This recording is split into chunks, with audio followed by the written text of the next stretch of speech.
نحمده ونصلي على رسوله الكريم اما بعد۔ دو اجتماعات میں ہم سورہ معارج کے پہلے رکوع کا مطالعہ مکمل کر چکے ہیں۔ آج اس سورہ مبارکہ کا دوسرا رکوع جو نسبتاً چھوٹا ہے اور کل 9 آیات پر مشتمل ہے، آج ان کا درس ہوگا۔ تو آئیے کہ پہلے ان آیات کی ہم تلاوت کر لیں۔ اعوذ باللہ من الشیطان الرجیم، بسم اللہ الرحمن الرحیم۔ فما للذین کفروا قبلک مہطعین عن الیمین وعن الشمال عزین ایطمع کل امرئ منہم ان یدخل جنۃ نعیم کلا انا خلقناہم مما یعلمون فلا اقسم برب المشارق والمغارب انا لقادرون على ان نبدل خيرا منهم وما نحن بمسبوقين فذرهم يخوضوا ويلعبوا حتى يلاقوا يومهم الذي يوعدون يوم يخرجون من الاجداث سراعا كأنهم الى نصب يوفضون خاشعة أبصارهم ترهقهم ذلة ذلك اليوم الذي كانوا يوعدون صدق الله العظيم۔ رب اشرح لي صدري ويسر لي أمري واحلل عقدة من لساني يفقهوا قولي۔ اللهم ربنا ألهمنا رشدنا وأعذنا من شرور أنفسنا۔ اللهم ارنا الحق حقا وارزقنا اتباعه وارنا الباطل باطلا وارزقنا اجتنابه۔ اللهم ربنا زدنا علما، اللهم ربنا زدنا علما، آمین یا رب العالمین۔ سورہ معارج کے مضمون کے اعتبار سے نمایاں طور پر 3 حصے ہیں۔ پہلے حصے کی جس کی حیثیت تمہید کی ہے اور جس میں میں تفصیل سے عرض کر چکا ہوں کہ بعض مشکلات القرآن بھی ہیں، اس کے ضمن میں جو بھی میری رائے بنی ہے اپنے مطالعے غور و فکر کے نتیجے میں میں تفصیلاً بیان کر چکا ہوں۔ دوسرا حصہ اپنی جگہ پر ایک مستقل مضمون بھی ہے اور ہم نے اسی اعتبار سے اس کا تقابلی مطالعہ کیا پچھلی نشست میں سورہ مومنون کی ابتدائی 11 آیات کے ساتھ۔ ان دونوں مقامات میں بڑی گہری مشابہت اور مناسبت ہے اور ان دونوں کو ہم نے یکجا کیا ہے مطالعہ قرآن حکیم کے منتخب نصاب میں ایک درس میں، جس کا عنوان یہ ہے کہ تعمیر سیرت کے لیے قرآن حکیم کی عطا کردہ اساسات، کن بنیادوں پر ایک بندہ مومن کی جو مطلوب شخصیت ہے اس کی تعمیر ہو سکتی ہے۔ اب اس کے بعد مضمون ایبرپٹلی بدل رہا ہے۔ اس کا در حقیقت گہرا تعلق جو ہے وہ ابتدائی حصے کے ساتھ ہے، اگرچہ ایک تعلق جو درمیانی حصہ ہے یعنی جو متصلاً ہے اس سے، اس کے ساتھ بھی ہے، لیکن سب سے پہلے ان آیات کے اوپر توجہ کو مرتکز کر کے ان کے مفہوم کو سمجھیے، پھر ان دونوں حصوں کے ساتھ جو ان کا ربط و تعلق ہے اس پر غور کریں گے۔ فما للذین کفروا قبلک مہطعین، تو کیا ہے ان لوگوں کو جنہوں نے کفر کیا ہے، کیا ہوا ہے انہیں، کیا آفت ان پر آئی ہے، کیا افتاد ان پر پیش آئی ہے؟ یہ گویا کہ بامحاورہ ترجمہ ہوگا، فما للذین کفروا، انہیں کیا ہوا ہے؟ قبلک مہطعین، قبلک یعنی نحوک، کہ آپ کی طرف، مہطعین بڑی تیزی کے ساتھ جھپٹ رہے ہیں۔ اہتع یہ آتا ہے تیزی کے ساتھ کسی پر جھپٹ کر جیسے کہ حملہ کیا جاتا ہے، اس کے لیے یہ تصویر لفظی ہے۔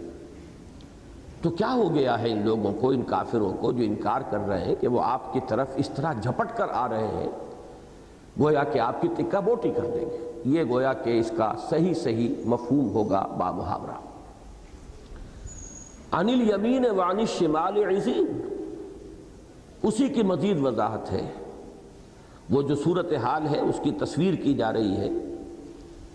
داہنی طرف سے بھی اور بائیں طرف سے بھی گروہ کے گروہ، یعنی ہر چہار طرف سے گروہ کے گروہ آ رہے ہیں کہ پل پڑیں گے اور آپ کی گویا کہ تکہ بوٹی کر دیں گے۔ تو کیا ہوا ہے، صورتحال کیا ہے، وجہ کیا ہے؟ یہ جو تصویر لفظی ہے، جب ہم سیرت کا مطالعہ کرتے ہیں تو ہمیں معلوم ہوتا ہے کہ ایک خاص واقعہ ہے جو سیرت میں آتا ہے مصدقہ انداز میں، اس واقعے کے ساتھ یہ الفاظ اور یہ تصویر لفظی جو ہے بالکل مطابقت رکھنے والی ہے اور 100% چسپاں ہوتی ہے۔ اصل میں دو واقعات تو آتے ہیں ابتدائی دور میں، ظاہر بات ہے وہ ابتدائی دور بھی سن 4-5 سے قبل کا نہیں ہو سکتا، سن 4-5 نبوی ہجری نہیں، اس لیے کہ حضور صلی اللہ علیہ وسلم کی دعوت ابتدائی 3 برس وہ علل اعلان نہیں تھی، وہ پرسنل کانٹیکٹ کے ذریعے سے اندر ہی اندر وہ دعوت پھیل رہی تھی، اور ابھی اہل مکہ کو کوئی اندیشہ لاحق نہیں ہوا تھا، کوئی خطرے کا احساس نہیں ہوا تھا کہ ہماری روایات یا ہماری تہذیب یا ہمارا تمدن یا ہمارے عقائد کو کوئی بہت بڑا خطرہ لاحق ہو گیا، لہذا کوئی پرسیکیوشن نہیں تھی۔ عام جو مسلمان جو ایمان لائے تھے ان کی تو سرے سے کوئی پرسیکیوشن پہلے 3 سالوں میں نہیں ہوئی، حضور کی ہوئی ہے لیکن زبانی، مجنون ہے، دماغ خراب ہو گیا ہے، شاید جن کا آسیب ہو گیا ہے، آسیب کا سایہ ہو گیا ہے، شاعر ہے، خامخواہ کو دھوس جما رہے ہیں، بلکہ کبھی بہت ہی ازراہ ترحم یہ بھی کہا جاتا تھا کہ مسحور ہو گئے ہیں، شاید کسی نے جادو کر دیا ہے، کسی آسیب کا سایہ ہو گیا ہے، وغیرہ وغیرہ۔ ظاہر بات ہے کہ اس سے حضور کو تکلیف پہنچتی تھی، کوفت ہوتی تھی۔ وَلَقَدْ نَعْلَمُ أَنَّكَ يَضِيقُ صَدْرُكَ بِمَا يَقُولُونَ، ہمیں خوب معلوم ہے اے نبی کہ جو کچھ یہ کہہ رہے ہیں اس سے آپ کا سینہ بھجتا ہے، آپ کو کوفت ہوتی ہے، آپ کو تکلیف پہنچتی ہے۔ یہ تو سورہ حجر کے آخر میں آیات آئی ہیں، اور اس سلسلے میں ہم سورہ نون کے اندر پڑھ چکے ہیں، سورۃ القلم یا سورۃ نون، اس کا آغاز اس سے ہوا، نون والقلم وما یسطرون ما انت بنعمت ربک بمجنون وان لک لاجرا غیر ممنون وانک لعلی خلق عظیم فستبصر ویبصرون بایکم المفتون۔ تو پہلا دور تو یہ سمجھیے کہ حضور کی پرسیکیوشن جو ہے وہ وربل تھی، زبانی، کیریکٹر ایسیسینیشن کی کوشش، آپ کی قوت ارادی کو کچلنے کی کوشش، جیسے کہ سورہ نون کے اختتام پر آیا ہے لَيُزْلِقُونَكَ بِأَبْصَارِهِمْ لَمَّا سَمِعُوا الذِّكْرَ، یہ تو آپ کو ایسی نگاہوں سے دیکھ رہے ہیں کہ جیسے کھا جائیں گے، یا یہ کہ آپ کو اپنے نگاہوں کے اثر سے آپ کو پھسلا دیں گے، ڈگمگا دیں گے، آپ کے پائے ثبات میں لغزش پیدا کر دیں گے۔ دوسرا دور وہ آتا ہے کہ جو سن 4 سے جس کا آغاز ہوتا ہے، جس میں فزیکل پرسیکیوشن صحابہ کرام کی اور خصوصاً نوجوانوں کی اور غلاموں کی تو شدت کے ساتھ شروع ہوئی۔ حضور پر بھی اس دور میں چند واقعات ہمیں ملتے ہیں کہ دست درازی ہوئی ہے۔ 2 واقعات تو ایسے ہیں کہ جن میں وہ ایک تنہا ایک شخص کا ذاتی فعل ہے، ابو جہل کا، کہ حضور صلی اللہ علیہ وسلم نماز پڑھ رہے ہیں صحن کعبہ میں، اور ابو جہل اپنے پرے کو لے کر اپنی پارٹی اور اپنی جو بھی اس کی مجلس کے مستقل شریک ہوتے تھے ان کو لے کر بیٹھا ہوا ہے۔ دور سے دیکھا کہ محمد صلی اللہ علیہ وسلم نماز پڑھ رہے ہیں، تو اس نے ایک مرتبہ تو خود آ کر اپنی چادر کو بل دے کر ایک رسی کی صورت دی اور حضور کی گردن مبارک میں پھندے کی شکل میں ڈال کر اسے کھینچا کہ جس سے آپ کی آنکھیں ابل پڑیں۔ ظاہر بات ہے کہ تفصیل مزید ہمارے پاس نہیں ہے، ظاہر ہے کچھ لوگوں نے روکا ہوگا، کیا کر رہے ہیں۔ دوسرا واقعہ اسی نوعیت کا ہے، آپ نماز پڑھ رہے تھے اور ابو جہل اسی طرح اپنے جو بھی اس کے جلیس تھے، اس کے صحبت میں بیٹھنے والے، ان کے ساتھ موجود تھا۔ دور سے دیکھا کہ حضور نماز پڑھ رہے ہیں، تو انہوں نے کہا کہ کوئی ہے جو جائے اور فلاں جگہ پر فلاں قبیلے کے ہاں ایک اونٹ آج ذبح ہوا ہے، اس کی اوجڑی اٹھا لائے۔ تو یہ عقبہ ابن ابی معیط بدبخت اٹھا ہے، جا کے لے کر آیا ہے، اور جب حضور سجدے میں گئے ہیں تو آپ کی گردن پر شانے پر رکھ دی۔ اب اونٹ کی اوجڑی کا تصور کیجئے، اس کی وزن کا تصور کیجئے۔ کہ حضور صلی اللہ علیہ وسلم اب اپنا گردن نہیں اٹھا پا رہے ہیں، سر نہیں اٹھا پا رہے ہیں سجدے سے۔ یہ دو واقعات تو کسی ہجوم کا نقشہ نہیں کھینچتے، بلکہ یہ کہ یہ ایک بدبخت اور شقی انسان کا اپنا ایک ذاتی سا فعل معلوم ہوتا ہے۔ لیکن ایک واقعہ جو آتا ہے وہ ہے کہ حضور صلی اللہ علیہ وسلم پر ہجوم ہوا ہے، لوگ پل پڑے ہیں اور گویا کو آپ کو ختم کرنے کے درپے تھے، شہید کرنے کے درپے تھے، کہ حضرت ابو بکر کو خبر ہو گئی۔ وہ دوڑتے ہوئے آئے ہیں اور انہوں نے وہ الفاظ کہے، مشہور الفاظ جو وہ مومن آل موسیٰ نے، آل فرعون نے کہے تھے حضرت موسیٰ علیہ السلام کے بارے میں، اتقتلون رجلا ان یقول ربی اللہ، کیا کر رہے ہو؟ کیا ایک شخص کو، ایک انسان کو صرف اس جرم کی پاداش میں قتل کرنے کے درپے ہو کہ وہ کہتا ہے کہ میرا رب اللہ ہے؟ تو ہوا پھر یہ کہ لوگوں نے حضور کو تو چھوڑ دیا، کچھ خیال آ گیا ہوگا۔ اصل میں جب آدمی اس طرح سے حملہ آور ہوتا ہے تو جذبات میں اندھا ہو گیا ہوتا ہے، لیکن جیسے ہی حضرت ابو بکر نے اپنی طرف متوجہ کیا، انہیں ہوش آئی ہوگی کہ یہ ہم کیا کر رہے ہیں۔ بہرحال ان کا خاندان ان کی پشت پر ہے، بنو ہاشم جو ہے ان کا سہارا، ان کی سپورٹ حاصل ہے۔ اگر کہیں انہیں کوئی گدن پہنچ گیا تو یقیناً پھر ایک یوں سمجھیے کہ خانہ جنگی شروع ہو جائے گی قریش میں۔ تو حضور کو تو چھوڑ دیا انہوں نے، اب وہ پل پڑے حضرت ابو بکر پر، اس لیے کہ حضرت ابو بکر کا جو خاندان تھا وہ کوئی بڑا خاندان نہیں تھا، ان کے کوئی حمایتی بہت زیادہ نہیں تھے۔ انہیں اتنا مارا ہے کہ یہ سمجھ کر چھوڑا ہے کہ یہ فوت ہو چکے۔ اسی واقعے میں پھر مزید تفصیل آتی ہے کہ جب ان کے خاندان والوں کو پتہ چلا، وہ اتنے طاقتور تو نہیں تھے کہ مقابلے میں کھڑے ہو سکتے، لیکن بعد میں وہ اپنے آدمی کو لے کر گئے ہیں۔ بے ہوش تھے حضرت ابو بکر، لیکن جیسے ہی ہوش میں آئے ہیں تو انہوں نے پہلا سوال یہ کیا ہے کہ حضور کا حال کیا ہے صلی اللہ علیہ وسلم۔ اپنی فکر نہیں تھی ابو بکر کو، فکر تھی تو محمد الرسول اللہ کی تھی صلی اللہ علیہ وسلم۔ تو یہ واقعہ ہے اصل میں کہ جو میں سمجھتا ہوں کہ یہ آیات، اس کا ایک ایک لفظ جو ہے بالکل صحیح اس پر چسپاں ہوتا ہے۔ میں نے یہ واقعہ اور اس قدر تفصیل سے جو اس کو بیان کیا ایک خاص سبب سے ہے، لیکن وہ درس کے اختتام پر انشاءاللہ وہ بات واضح ہوگی۔ ایک اور واقعہ ملتا ہے ابو جہل کا، کہ ایک مرتبہ اسی طرح دست درازی کے ارادے سے اور حملہ کرنے کی نیت سے ابو جہل آگے بڑھا،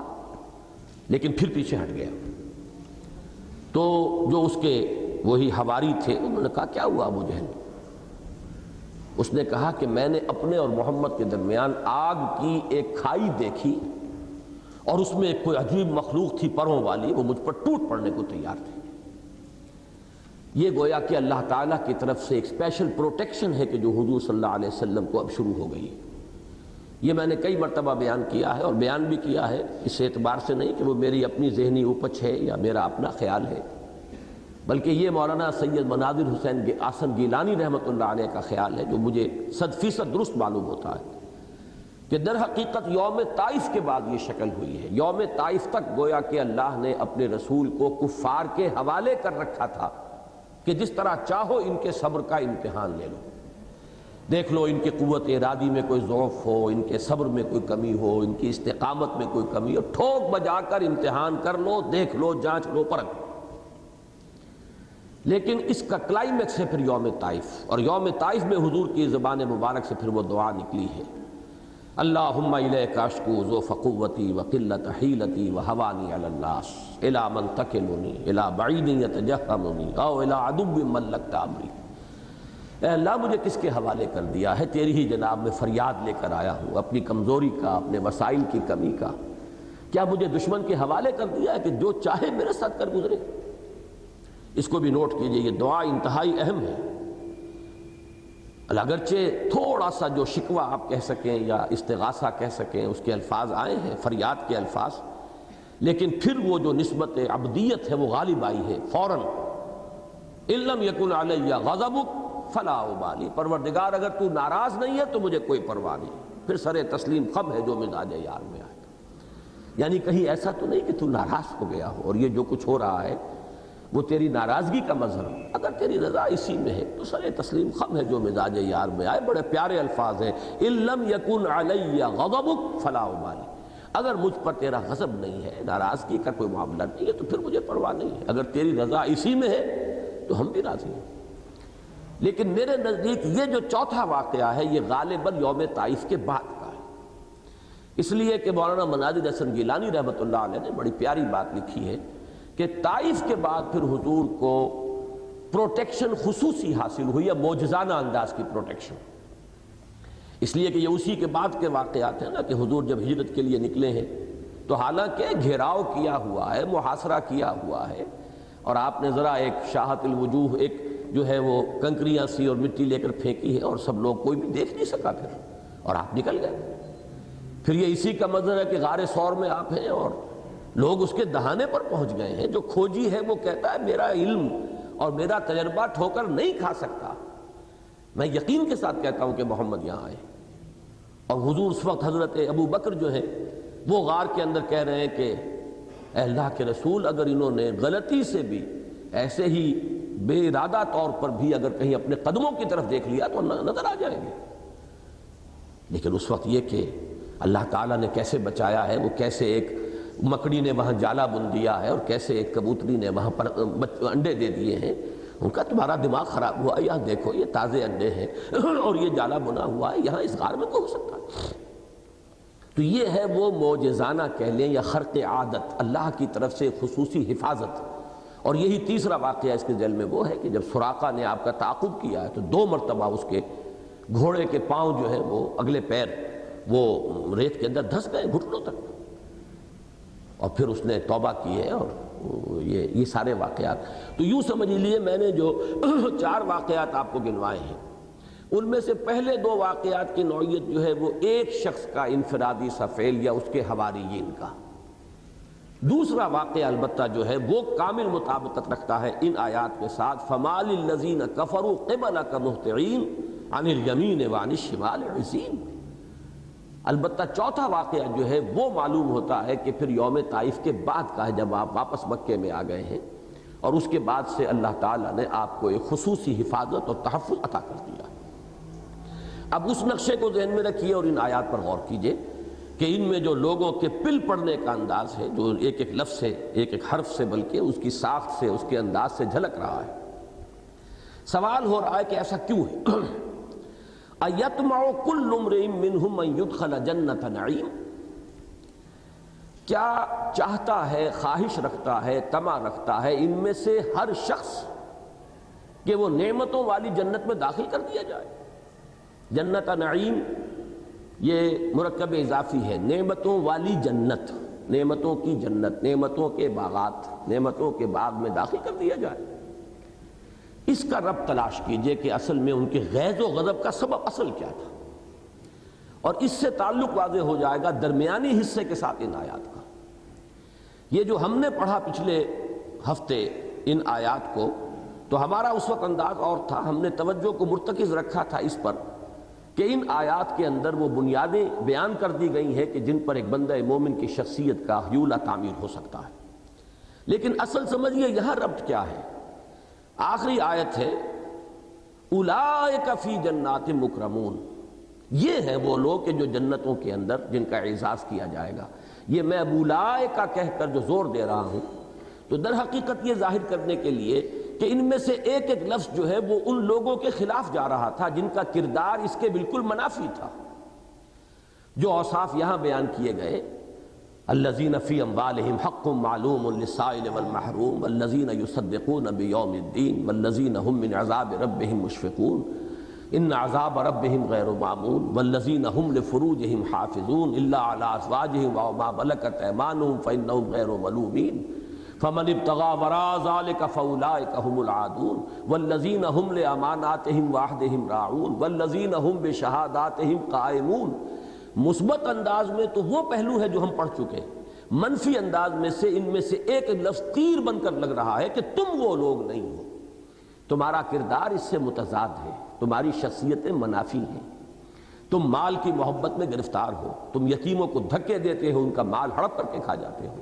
ارأیت الذی یکذب بالدین فذلک الذی یدع الیتیم ولا یحض علی طعام المسکین۔ ایک ایک آیت جو ہے در حقیقت اشارہ کر رہی ہے ان کے بڑے بڑے سرداروں، ان کے چودھریوں کی طرف۔ تمہارا کردار یہ ہے، جنتوں کا کے اندر اعزاز پانے والے لوگ تو وہ ہوں گے جن میں یہ اوصاف ہوں گے۔ تو در حقیقت یہاں اشارہ کیا جا رہا ہے ان کے اس منفی کردار کی طرف، اور ان کے پندار پر ضرب لگ رہی ہے، اس لیے کہ وہ یہ سمجھتے تھے کہ ہم تو جنت کے ٹھیکیدار ہیں، یہ بات جو ہے ذرا اچھی طرح سمجھ لیجئے، کئی مرتبہ قرآن مجید میں یہ مضمون آ چکا ہے کہ اہل کفر، یا یوں سمجھیے کہ وہ لوگ بھی کہ جو کسی درجے میں اللہ اور آخرت کے قائل ہوں لیکن ان کا یقین جو ہے آخرت کا صحیح بنیادوں پر نہ ہو،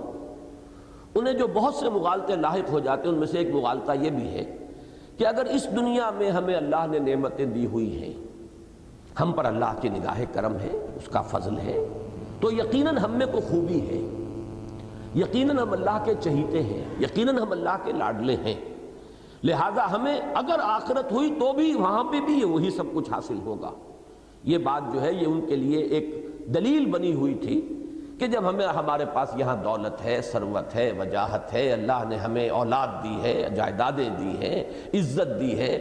تو آخر اللہ نے دی ہے، تو گویا کہ ہم اللہ کے لاڈلے ہیں، اللہ کے پیارے ہیں، اللہ کے پسندیدہ ہیں۔ اور اس کا ایک نتیجہ منطقی یہ نکلتا ہے کہ اول تو یہ کہ آخرت کا ہونا کوئی یقینی نہیں، ہم اس کے بارے میں کچھ یقین نہیں کر سکتے۔ ان نظن الا ظنا وما نحن بمستيقنين، زیادہ سے زیادہ گمان سا ہوتا ہے کہ شاید ہو جائے، لیکن ہمیں یقین نہیں ہے۔ لیکن بالفرض اگر آخرت واقع ہو گئی تو ہمیں لازماً یہاں سے بھی بہتر چیزیں ملیں گی، اس لیے کہ ہم اللہ کے لاڈلے، ہم اللہ کے پیارے نہ ہوتے تو یہاں کیوں اس کی نگاہ کرم ہم پر ہوتی۔ منطق دیکھیے، مجھے اقبال کا وہ شعر یاد آ رہا ہے کہ محکوم ہے بیگانہ اخلاص و مروت، ہر چند کے منطق کی دلیلوں میں ہے چالاک۔ منطق تو ان کی پوری ہے، سورہ کبریٰ جڑا ہوا ہے کہ آخر جو کچھ ہمیں یہاں ملا ہوا ہے وہ اللہ کا دیا ہوا ہے، یقیناً ہمیں اللہ نے پسند کیا ہے تو دیا ہے۔ جب ہم اللہ کے پسندیدہ لوگ ہیں تو اللہ تعالیٰ اپنی نگاہ کرم ہم سے کیوں پھیر لے گا۔ اب یہ بات جو ہے ایک مرتبہ تو یہ مضمون جو آیا ہے سب سے زیادہ اس مضمون کے اعتبار سے جو کلائمیکس ہے قرآن مجید میں، وہ تو سورہ کہف کا ایک مکمل رکوع ہے، غالباً 5واں رکوع ہے، مکمل رکوع اسی موضوع پر ہے، جس میں کہ وہ 2 افراد کا مکالمہ آیا۔ ایک وہ جس کو اللہ نے 2 باغ دیے تھے، دونوں باغوں کے درمیان کھیتی بھی تھی، کھجور کے اونچے اونچے درختوں کی باڑ لگی ہوئی تھی، انگور کی بیلیں بھی تھیں، اندر جو ہے وہ اللہ تعالیٰ نے نیچرل اریگیشن کا سامان کیا ہوا تھا اور چشمے جاری تھے، اسے فصل بھی مل رہی تھی، ہر موسم میں اس کو باغ جو ہے میوے دے رہے تھے، کھیت سے فصل آ رہی تھی، عیش ہی عیش تھے اور اولاد بھی دی ہوئی تھی۔ دوسرا کوئی نیک آدمی تھا اور وہ اسے تلقین کر رہا تھا کہ اپنے اللہ کا حق مانو اور ان چیزوں میں سے جو بھی حق اللہ کا بنتا ہے اسے دو، اسے یاد رکھو۔ پھر جو ان کا مکالمہ آیا ہے اس کا یہ جو جملہ ہے وہ نوٹ کیجئے، وَلَئِن رُدِدتُّ إِلَىٰ رَبِّي، اول تو یہ کہ وَمَا أَظُنُّ السَّاعَةَ قَائِمَةً، میرا گمان نہیں ہے کہ کوئی قیامت ویامت ہوگی، مجھے تو ڈھکوسلا سا لگتا ہے، ایک ایسا ہی خیال ہے، شاید ہو جائے، چلیے۔ لیکن وَلَئِن رُدِدتُّ إِلَىٰ رَبِّي لَأَجِدَنَّ خَيْرًا مِّنْهَا مُنْقَلَبًا، اگر میں اپنے رب کی طرف لوٹا ہی دیا گیا، اب یہاں پر بریکٹ میں لے آئیے، اگر بالفرض تم کہتے ہو، تمہاری بات اگر میں مان ہی لوں کہ واقعتاً وہ چیز ہونے والی ہے، وَلَئِن رُدِدتُّ إِلَىٰ رَبِّي، اگر بالفرض میں اپنے رب کی طرف لوٹا ہی دیا گیا، لَأَجِدَنَّ خَيْرًا مِّنْهَا مُنْقَلَبًا، تو لازماً میں پاؤں گا وہاں آخرت میں اس سے بھی بہتر، اس سے بھی اعلیٰ نعمتیں مجھے ملیں گی۔ اور یہ اصول میں نے بارہا بیان کیا ہے کہ اہم مضامین قرآن مجید میں 2 دفعہ ضرور آتے ہیں۔ یہ تو سورہ کہف کی آیت نمبر 36 تھی، اور سورہ حامیم السجدہ کی آیت نمبر 50 میں الفاظ صرف اتنے فرق ہیں،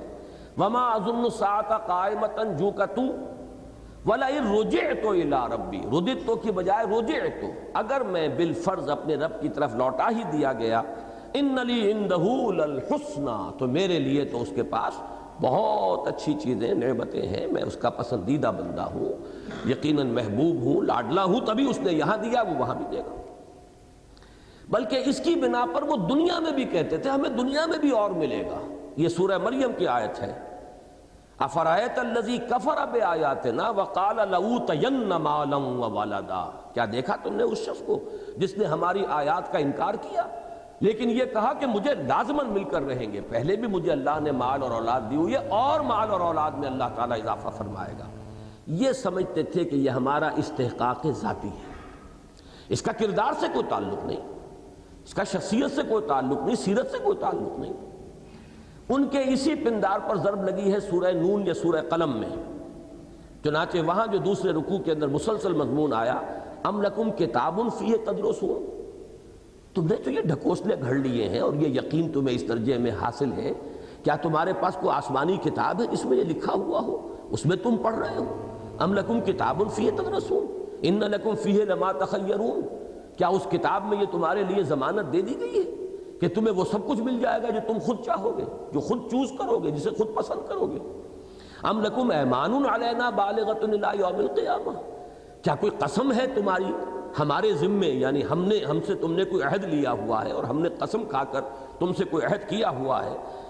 الی یوم القیامۃ ان لکم لما تحکمون، کہ جو تم فیصلہ کرو گے وہی تمہیں عطا کر دیا جائے گا۔ سلہم ایہم بذالک زعیم، اے نبی ان سے پوچھئے کون ہے کہ جو اس کی ذمہ داری لینے کو تیار ہو۔ یہ ہے در حقیقت جب اس پورے پس منظر کو آپ دیکھیں گے تو اب ان آیات میں سے ایک ایک جو ہے وہ گویا کہ ان کے خلاف تیر ہے جو نکل رہا ہے قرآن مجید کی کمان سے، کہ جنت تو ان کا حق ہے۔ تم اپنی شخصیتوں کو دیکھو، اپنی سیرت کو دیکھو، اپنے کردار کو دیکھو، گویا کہ ان میں سے ہر آیت ان کے لیے ایک تان ہے، ایک طنز ہے،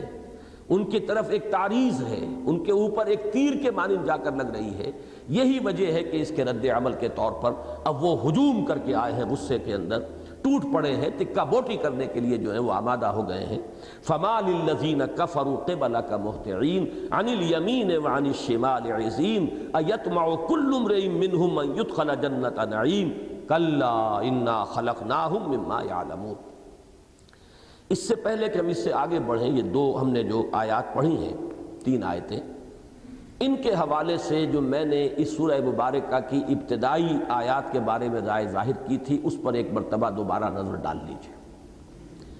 سأل سائل بعذاب واقع،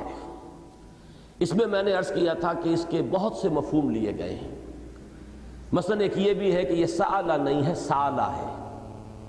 چونکہ آپ کو معلوم ہے کہ اوریجنل جو مصحف تھا حضرت عثمان رضی اللہ تعالیٰ عنہ نے بھی جو مصحف مرتب کروائے تھے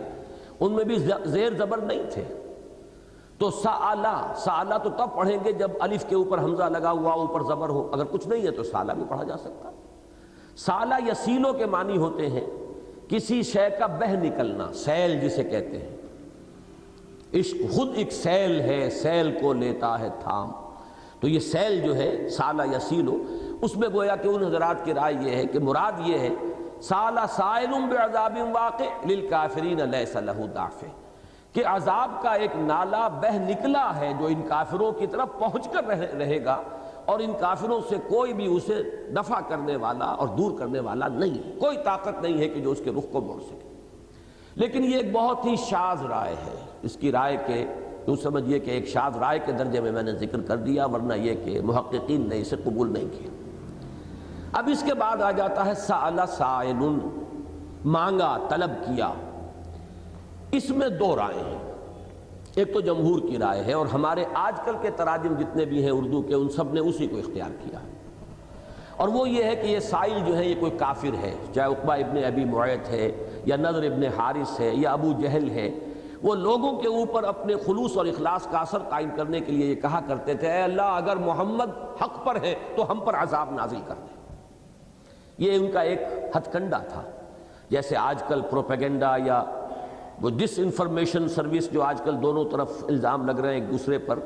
تو در حقیقت یہ ہمیشہ کا ایک طریقہ ہے کہ لوگوں پر اثر انداز ہونے کے لیے کیا صورت ہو تاکہ لوگ یہ سمجھیں کہ ہمارے یہ سردار جو ہیں یہ کسی ضد اور ہٹ دھرمی اور تعصب یا دشمنی یا عناد کی وجہ سے کفر نہیں کر رہے، بلکہ یہ مخلص ہیں۔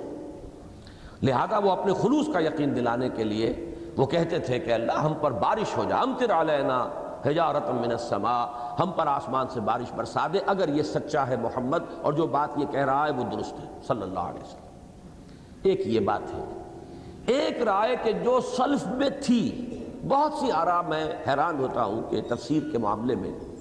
سلف میں چیزیں تھیں لیکن اس کے بعد نقل ہوتے ہوتے زمانے کے خاص رجحان کی وجہ سے وہ چیزیں بالکل وہ بلیک آؤٹ ہو گئی ہیں، جب تک کہ آپ پرانی کتابوں کی طرف رجوع نہ کریں آپ کو وہ قول ملے گا ہی نہیں۔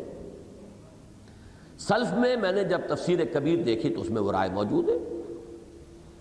اور سب سے زیادہ بڑی بات جو میرے لیے حیران کن ہوئی وہ یہ ہے کہ اس دور میں شاہ عبد القادر رحمۃ اللہ علیہ جو حضرت شاہ ولی اللہ دہلوی کے فرزند ہیں اور جنہوں نے موضح القرآن، ان کی ایک تفسیر ہے بڑی عظیم، مختصر ترین لیکن واقعہ ہے کہ گہرائی کی انتہا ہے۔ اس میں انہوں نے یہ رائے ظاہر کی ہے کہ یہ در حقیقت سائل کون ہے؟ یہ محمد ہے صلی اللہ علیہ وسلم۔ انہوں نے عذاب طلب کیا کہ اللہ اب ان کے اوپر عذاب نازل فرما دے۔ یہ بات آج کے دور میں مسلمان کے حلق سے نیچے اترتی ہی نہیں، چنانچہ میرے اس درس کے بعد مجھے معلوم ہوا تھا کہ بہت چیمیں گوئیاں شروع ہوئیں، اس لیے کہ ایک نقشہ ہمارے ذہنوں میں یہ بیٹھ گیا ہے، اور یہ آج میں کچھ سچی باتیں جو ہیں میں اس لیے آپ کے سامنے کر رہا ہوں، اگرچہ عام مجموع میں کرنے کی یہ باتیں نہیں ہیں، لیکن یہ کہ اب ظاہر بات ہے زندگی کا زیادہ بھروسہ نہیں ہے، میں چاہتا ہوں کہ جو حقائق ہیں وہ آپ کے سامنے آتے چلے جائیں۔ واقعہ یہ ہے کہ ہم نے اپنے ذہنوں میں جو نقشہ حضور صلی اللہ علیہ وسلم کی شخصیت کا قائم کیا ہے وہ سپر ہیومن ہے۔ حضور کی شخصیت کا جو طبع بشری والا پہلو ہے اس کی ہر طرف سے نگیشن کرتے چلے جاتے ہیں، اور یہ کیوں کرتے ہیں اس کا خاص سبب ہے۔ دیوانہ بکار خیش ہوشیار، یہ جان بوجھ کر کیا گیا، اس لیے کہ اگر حضور صلی اللہ علیہ وسلم کو ہم ایک انسانی سطح پر دیکھیں گے تو آپ کا اتباع ہمارے لیے لازم ہو جائے گا۔ ذرا انہیں سپر ہیومن کر دیجئے تو پھر کہیے کہ ٹھیک ہے وہ تو حضور کا معاملہ تھا، ہم کیسے پیروی کر سکتے ہیں؟ یہ کام حضور تو کر سکتے تھے، ہم کیسے کر سکتے ہیں؟ ہمارے لیے تو ممکن نہیں ہے۔ در حقیقت یہ اپنے آپ کو ذمہ داریوں سے بری کرنے کے لیے کہ خبر نہیں نام کیا ہے اس کا، خدا فریبی کے خود فریبی، عمل سے فارغ ہوا مسلمان بنا کے تقدیر کا بہانہ۔ اصل میں تو عمل سے فارغ ہونا ہے، ذمہ داریوں سے فارغ ہونا ہے۔ میں آج ڈنکے کی چوٹ آپ سے عرض کر رہا ہوں کہ دو باتیں ایسی ہوئی ہیں حضور صلی اللہ علیہ وسلم کے معاملے میں کہ جن سے در حقیقت امت نے اپنے آپ کو ذمہ داریوں سے بری کرنے کی کوشش کی۔ وہ شعوری ہے یا غیر شعوری اس کو چھوڑ دیجیے، اس کا معاملہ نیت سے ہے، لیکن نتیجہ وہ نکلتا ہے۔ ایک تو یہ کہ جیسے، اب برا نہ مانیے، جیسے لوگوں نے دیوتا بنائے اور طاقوں میں سجا لیے، ایسے ہی محمد الرسول اللہ صلی اللہ علیہ وسلم کو بھی سپر ہیومن بنا کر اور گویا کہ ایک ایسے مقام پر رکھ دو کہ جس کو دیکھ کر سر جھک تو سکتا ہے عظمت کے احساس سے، لیکن اتباع کا جذبہ پیدا نہیں ہو سکتا۔ دیوتاؤں کا اتباع یہ خاکی انسان کیسے کرے؟ اگر آپ الوہیت میں شامل کر دیں محمد صلی اللہ علیہ وسلم کو تو جان چھٹ گئی، اب اتباع کا ہے کہاں؟ کیا خدا کا اتباع کیا جا سکتا ہے؟ خدا سے محبت کی جا سکتی ہے، خدا کے سامنے ڈنڈوت کی جا سکتی ہے، خدا کے سامنے سجدہ کیا جا سکتا ہے، خدا کی حمد و ثنا کی جا سکتی ہے، کیا خدا کا اتباع بھی ہو سکتا ہے؟ تو یہ خدا بنانا در حقیقت اپنے آپ کو عملی ذمہ داریوں سے بچانے کی ایک کوشش۔ یہ ایسے ہی نہیں اشعار ہمارے آ گئے، خاص طور پر ان لوگوں نے یہ کام کیا ہے، وحدت الوجود کی ایک خاص تعبیر کہ جو بالکل ہماؤست اور پینتھیزم والی تعبیر ہو جاتی ہے، اس کے نتیجے میں یہ خیالات اس طرح پھیلتے چلے گئے ہیں، یہاں تک کہ ہمارے ہاں کہنے والوں نے ایسا صریح کفریہ شعر بھی کہہ دیا ہے، اوتار کا خاص تصور حضور کے لیے، کہ وہی جو مستوی عرش تھا خدا ہو کر اتر پڑا وہ مدینے میں مصطفیٰ ہو کر۔ اب اس کا اتباع کیسے کیا جائے گا؟ پیروی کیسے کی جائے گی؟ ان کے نقش قدم پر چلنا، توبہ کرو توبہ کرو توبہ کرو، کہاں ممکن ہے؟ دوسری بات، اور میں نے جب پڑھی یہ ڈاکٹر برہان احمد فاروقی صاحب کی کتاب منہاج القرآن تو میں واقعتاً متاثر ہوا ان کی ایک بات سے اور ان کی جرت سے کہ انہوں نے یہ بات کہی۔ انہیں یہ جرت کرنا اس لیے آسان بھی ہے کہ وہ کوئی پبلک کے آدمی ہے نہیں۔ ایک مفکر اپنی کتاب میں جو لکھ دے اکثر و بیشتر کو تو پتہ بھی نہیں چلا کیا لکھ گئے ہیں۔ ایک بڑی پیاری بات انہوں نے کہی ہے، اور اس کو کہنا جو ہے بہرحال مسلمانوں میں جو بھی اس وقت ایک کیفیت ہے اس کے اعتبار سے یقیناً ایک بڑی جرت کا کام ہے۔ انہوں نے ایک بڑی پیاری بات یہ کہی ہے کہ محمد اور قرآن صلی اللہ علیہ وسلم، یہ بات میں نے بھی بہت مرتبہ آپ سے کہی ہے، جو ان کی بات ہے وہ بعد میں بتاؤں گا، لیکن میرا یہ مستقل فلسفہ سورہ طلاق میں جب یہ آیت آئی تھی تو میں نے اس وقت بھی بیان کیا تھا کہ در حقیقت رسول اور کتاب یہ دونوں مل کر ایک وحدت بن جاتے ہیں، ایک شے ہے، انسیپریبل۔ کام جو کچھ ہوا وہ رسول اور کتاب کے اس مجموعے نے کیا ہے۔ کتاب اور اس کا معلم، یہ ہے اصل شے جس میں قوت ہے، تاثیر ہے، طاقت ہے، اثر انگیزی ہے، وہ ہے رسول جمع کتاب۔ دو مقامات قرآن مجید کے ایسے ہیں، مثلا سورہ بینہ، لم یکن الذین کفروا من اہل الکتاب والمشرکین منفکین حتی تأتیہم البینہ، یہ لوگ جنہوں نے کفر کیا اہل کتاب میں سے اور مشرکین میں سے، یہ باز آنے والے نہیں تھے جب تک کہ بینہ نہ آ جاتی۔ اور بینہ کیا ہے؟ رسول من اللہ یتلو صحفا مطہرۃ فیہا کتب قیمہ۔ یہ بینہ کی تشریح ہو رہی ہے۔ بینہ دو چیزوں سے مل کر بنی ہے، اللہ کی طرف سے رسول صلی اللہ علیہ وسلم جو پڑھتے ہوئے آئے ہیں، یتلو صحفا مطہرۃ فیہا کتب قیمہ، ایسے صحیفے پاکیزہ جن میں اللہ کی کتاب درج ہے۔ تو کتاب اور اس کا معلم، رسول اور قرآن، کتاب محمد اور قرآن صلی اللہ علیہ وسلم دونوں مل کر بینہ بنے۔ پھر دہرا رہا ہوں اپنے اس اصول کو کہ قرآن مجید میں اہم مضامین دو دفعہ ضرور آتے ہیں، چنانچہ زیادہ عرصہ نہیں ہوا سورہ طلاق میں ہم نے وہ آیت پڑھی،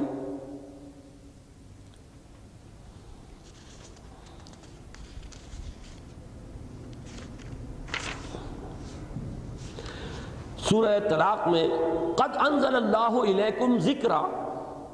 لوگو اللہ نے تمہاری طرف ذکر نازل کر دیا ہے، اور ذکر کیا ہے؟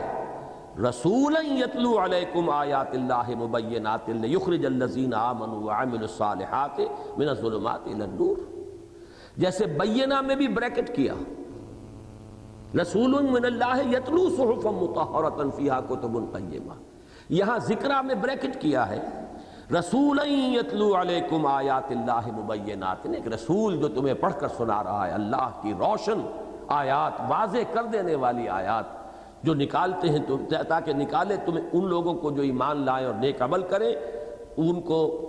اندھیروں سے روشنی کی طرف۔ یہ جو ایک مرکب ہے رسول اور کتاب، ان میں سے رسول کی شخصیت پر جتنا اوور ایمفیسس ہوا ہے، قرآن کی ہے اہمیت اتنی ہی گھٹتی چلی گئی۔ اب اس کو بالکل ریاضی کے اصول کی حیثیت سے سمجھیے، ایک مرکب ہے، اس کے دو اجزاء۔ اس مرکب کے لیے وہ بات بھی نوٹ کر لیجئے کہ حضرت عائشہ صدیقہ رضی اللہ تعالی عنہا نے فرمایا، حضور کی سیرت کیا تھی؟ قرآن۔ جب آپ سے یہ فرمائش کی گئی ہمیں سیرت سنائیے، تو پلٹ کر سوال کیا ام المومنین الستم تقرؤون القرآن، کیا آپ لوگ قرآن نہیں پڑھتے؟ پھر انہوں نے وضاحت کی کہ ام المومنین ہم نے آپ سے سیرت کی فرمائش کی ہے، قرآن تو ہم پڑھتے ہیں۔ تو فرمایا کان خلقہ القرآن،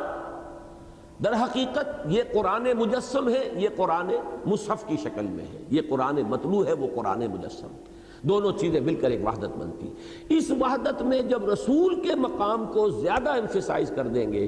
تو قرآن کا مقام خود بخود نیچے چلا جائے گا۔ نتیجہ کیا نکلا؟ اب رسول تو ہم میں موجود ہے نہیں، اب تو اگر ہے تو قرآن ہے نا، لہذا جو کام رسول نے قرآن کے ذریعے سے اس وقت کیا، اب ہم کیسے کریں جبکہ رسول نہیں ہے؟ لہذا ہاتھ پر ہاتھ دھرے منتظر فردا ہے پوری امت، کوئی آئے گا آنے والا، کوئی مہدی آئے گا، کوئی مسیح کا نزول ہوگا، تب کام ہوگا، یہ عام لوگوں کے کرنے کے کام تو نہیں۔ یہ بات ہے کہ جو کہی ہے ڈاکٹر برہان احمد فاروقی نے کہ در حقیقت حضور کی شخصیت پر جتنا زیادہ زور دیا گیا، جتنی اہمیت اس کی بڑھائی گئی، اس کے نتیجے میں پروپورشنیٹلی قرآن کی اہمیت، قرآن کی اثر انگیزی جو ہے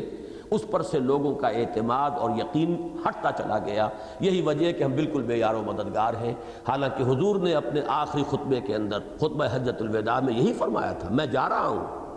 لیکن قد ترکت فیکم ما ان اعتصمتم بہ لن تضلوا ابدا، کتاب اللہ، میں جا رہا ہوں لیکن میں چھوڑ کر جا رہا ہوں تمہارے مابین وہ شے کہ اگر اس کو مضبوطی سے تھامے رکھو گے کبھی گمراہ نہیں۔ ظاہر بات ہے کہ جب شکل وہ بن گئی تو دو صورتوں میں در حقیقت ہم نے حضور صلی اللہ علیہ وسلم کی شخصیت کو سپر ہیومن بنا کر ایک طرف تو ایک دیوتا کی شکل دے دی تاکہ اتباع کا سوال ہی پیدا نہ ہو، دوسری طرف آپ نے جو عظیم کام کر کے دکھایا، اور میں اسی لیے سیرت کی تقاریر میں ایمفیسائز کیا کرتا ہوں کہ آپ کی یہ پوری جد و جہد زمین پر ہوئی ہے، قدم بقدم چل کر ہوئی ہے، ساری تکلیفیں جھیل کر ہوئی ہے، مصیبتیں برداشت کر کے ہوئی ہے، فاقے بھی آئے ہیں، پتھراؤ بھی ہوا ہے، 3 برس کی محصوری بھی کہیے، اسیری کہیے، سب کچھ ہوا ہے۔ اور آپ نے اس یوں سمجھیے کہ عالم اسباب میں ان اسباب ہی کو استعمال کر کے انقلاب برپا کر کے دکھایا ہے، اور آپ کا سب سے بڑا معجزہ، آپ کا سب سے بڑا ہتھیار، آپ کا سب سے بڑا اعلیٰ انقلاب قرآن مجید ہے، وہ آپ نے امت کے حوالے کیا ہے۔ اس لیے کہ امت ختم نبوت کے بعد اب ذمہ دار ہے اس پورے کام کی جو حضور کے ذمہ تھا. دین کی تبلیغ ذمہ داری ہے امت کی، دین کو قائم کرنا ذمہ داری ہے امت کی. لہذا جو اصل قوت تسخیر محمد الرسول اللہ کے ہاتھ میں تھی، آپ کا جو سب سے بڑا معجزہ تھا وہ امت کے حوالے کیا ہے کہ یہ تمہیں میں دے کر جا رہا ہوں، بے یار و مددگار چھوڑ کر نہیں جا رہا.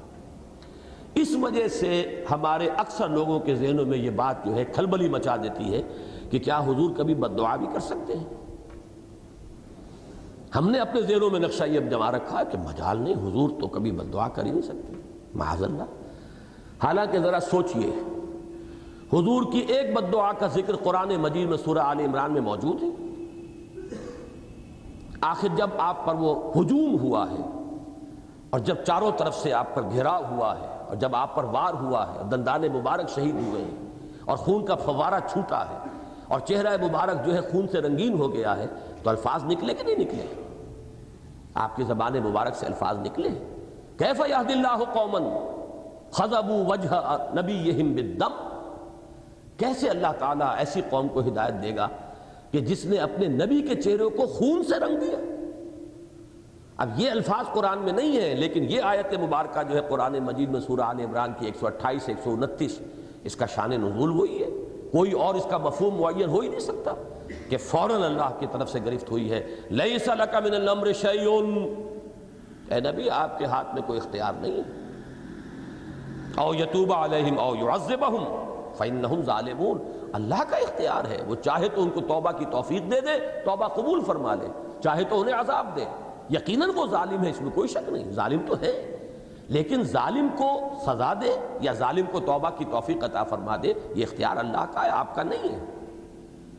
اور اس کے بعد آیت وَلِلَّهِ مَا فِي السَّمَاوَاتِ وَمَا فِي الْأَرْضِ يَغْفِرُ لِمَن يَشَاءُ وَيُعَذِّبُ مَن يَشَاءُ وَاللَّهُ غَفُورٌ رَحِيمٌ.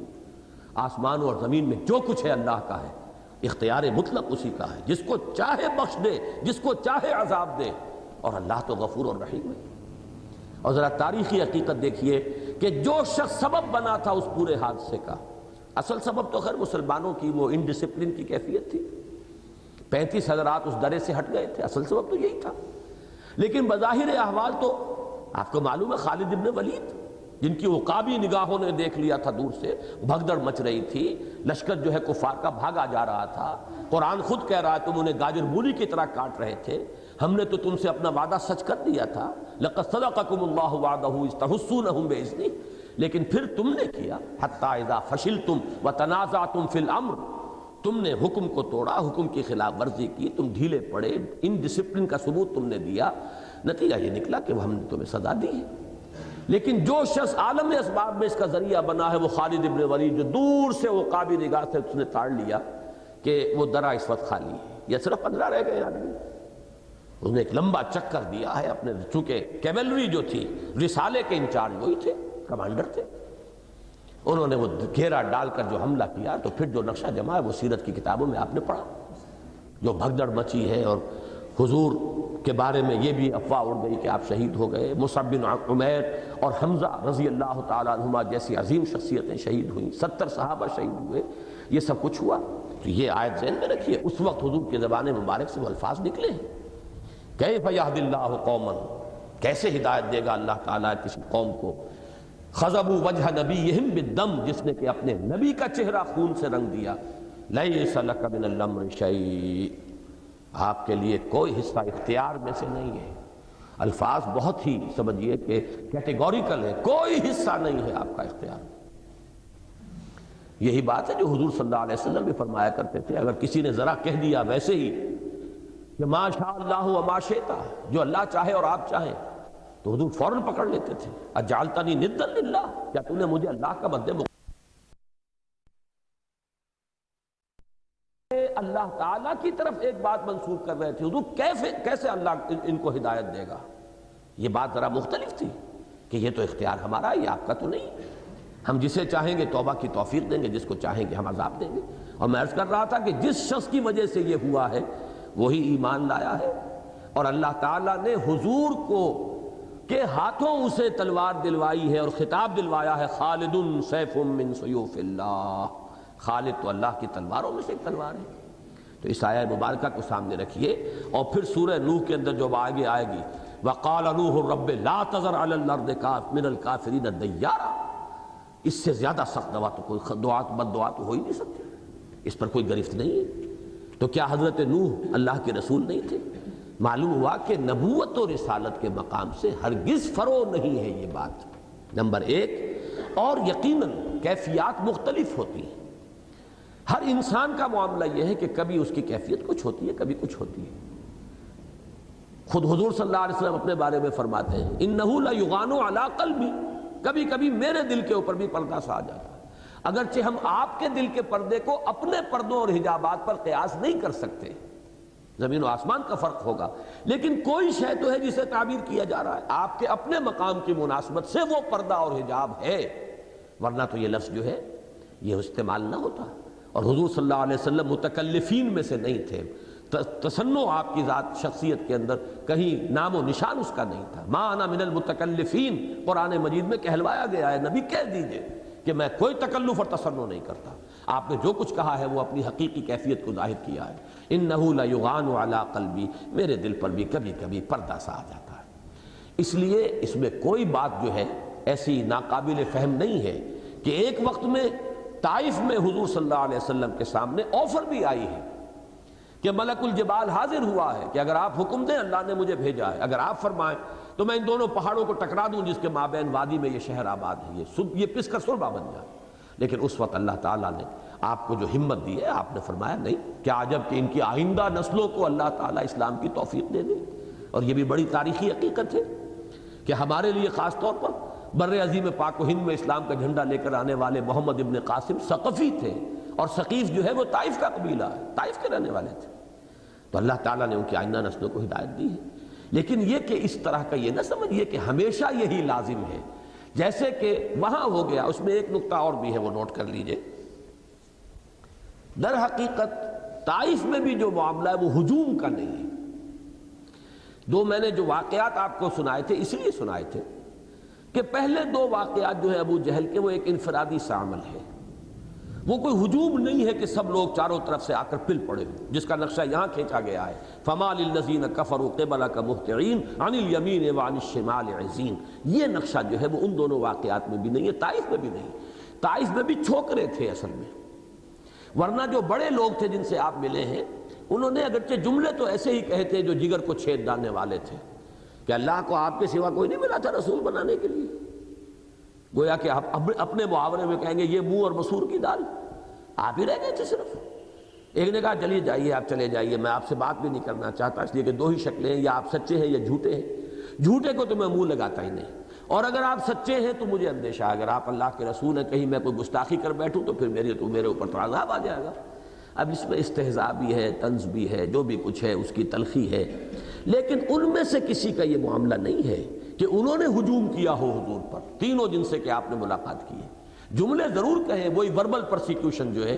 جملے تو ایسے ہی تھے جو کلیجے کو چھید ڈالنے والے تھے، لیکن یہ کہ در حقیقت ان کے اشارے پر کچھ چھوکرے تھے جنہیں آج کل آپ کہتے ہیں اسٹریٹ ارچنز،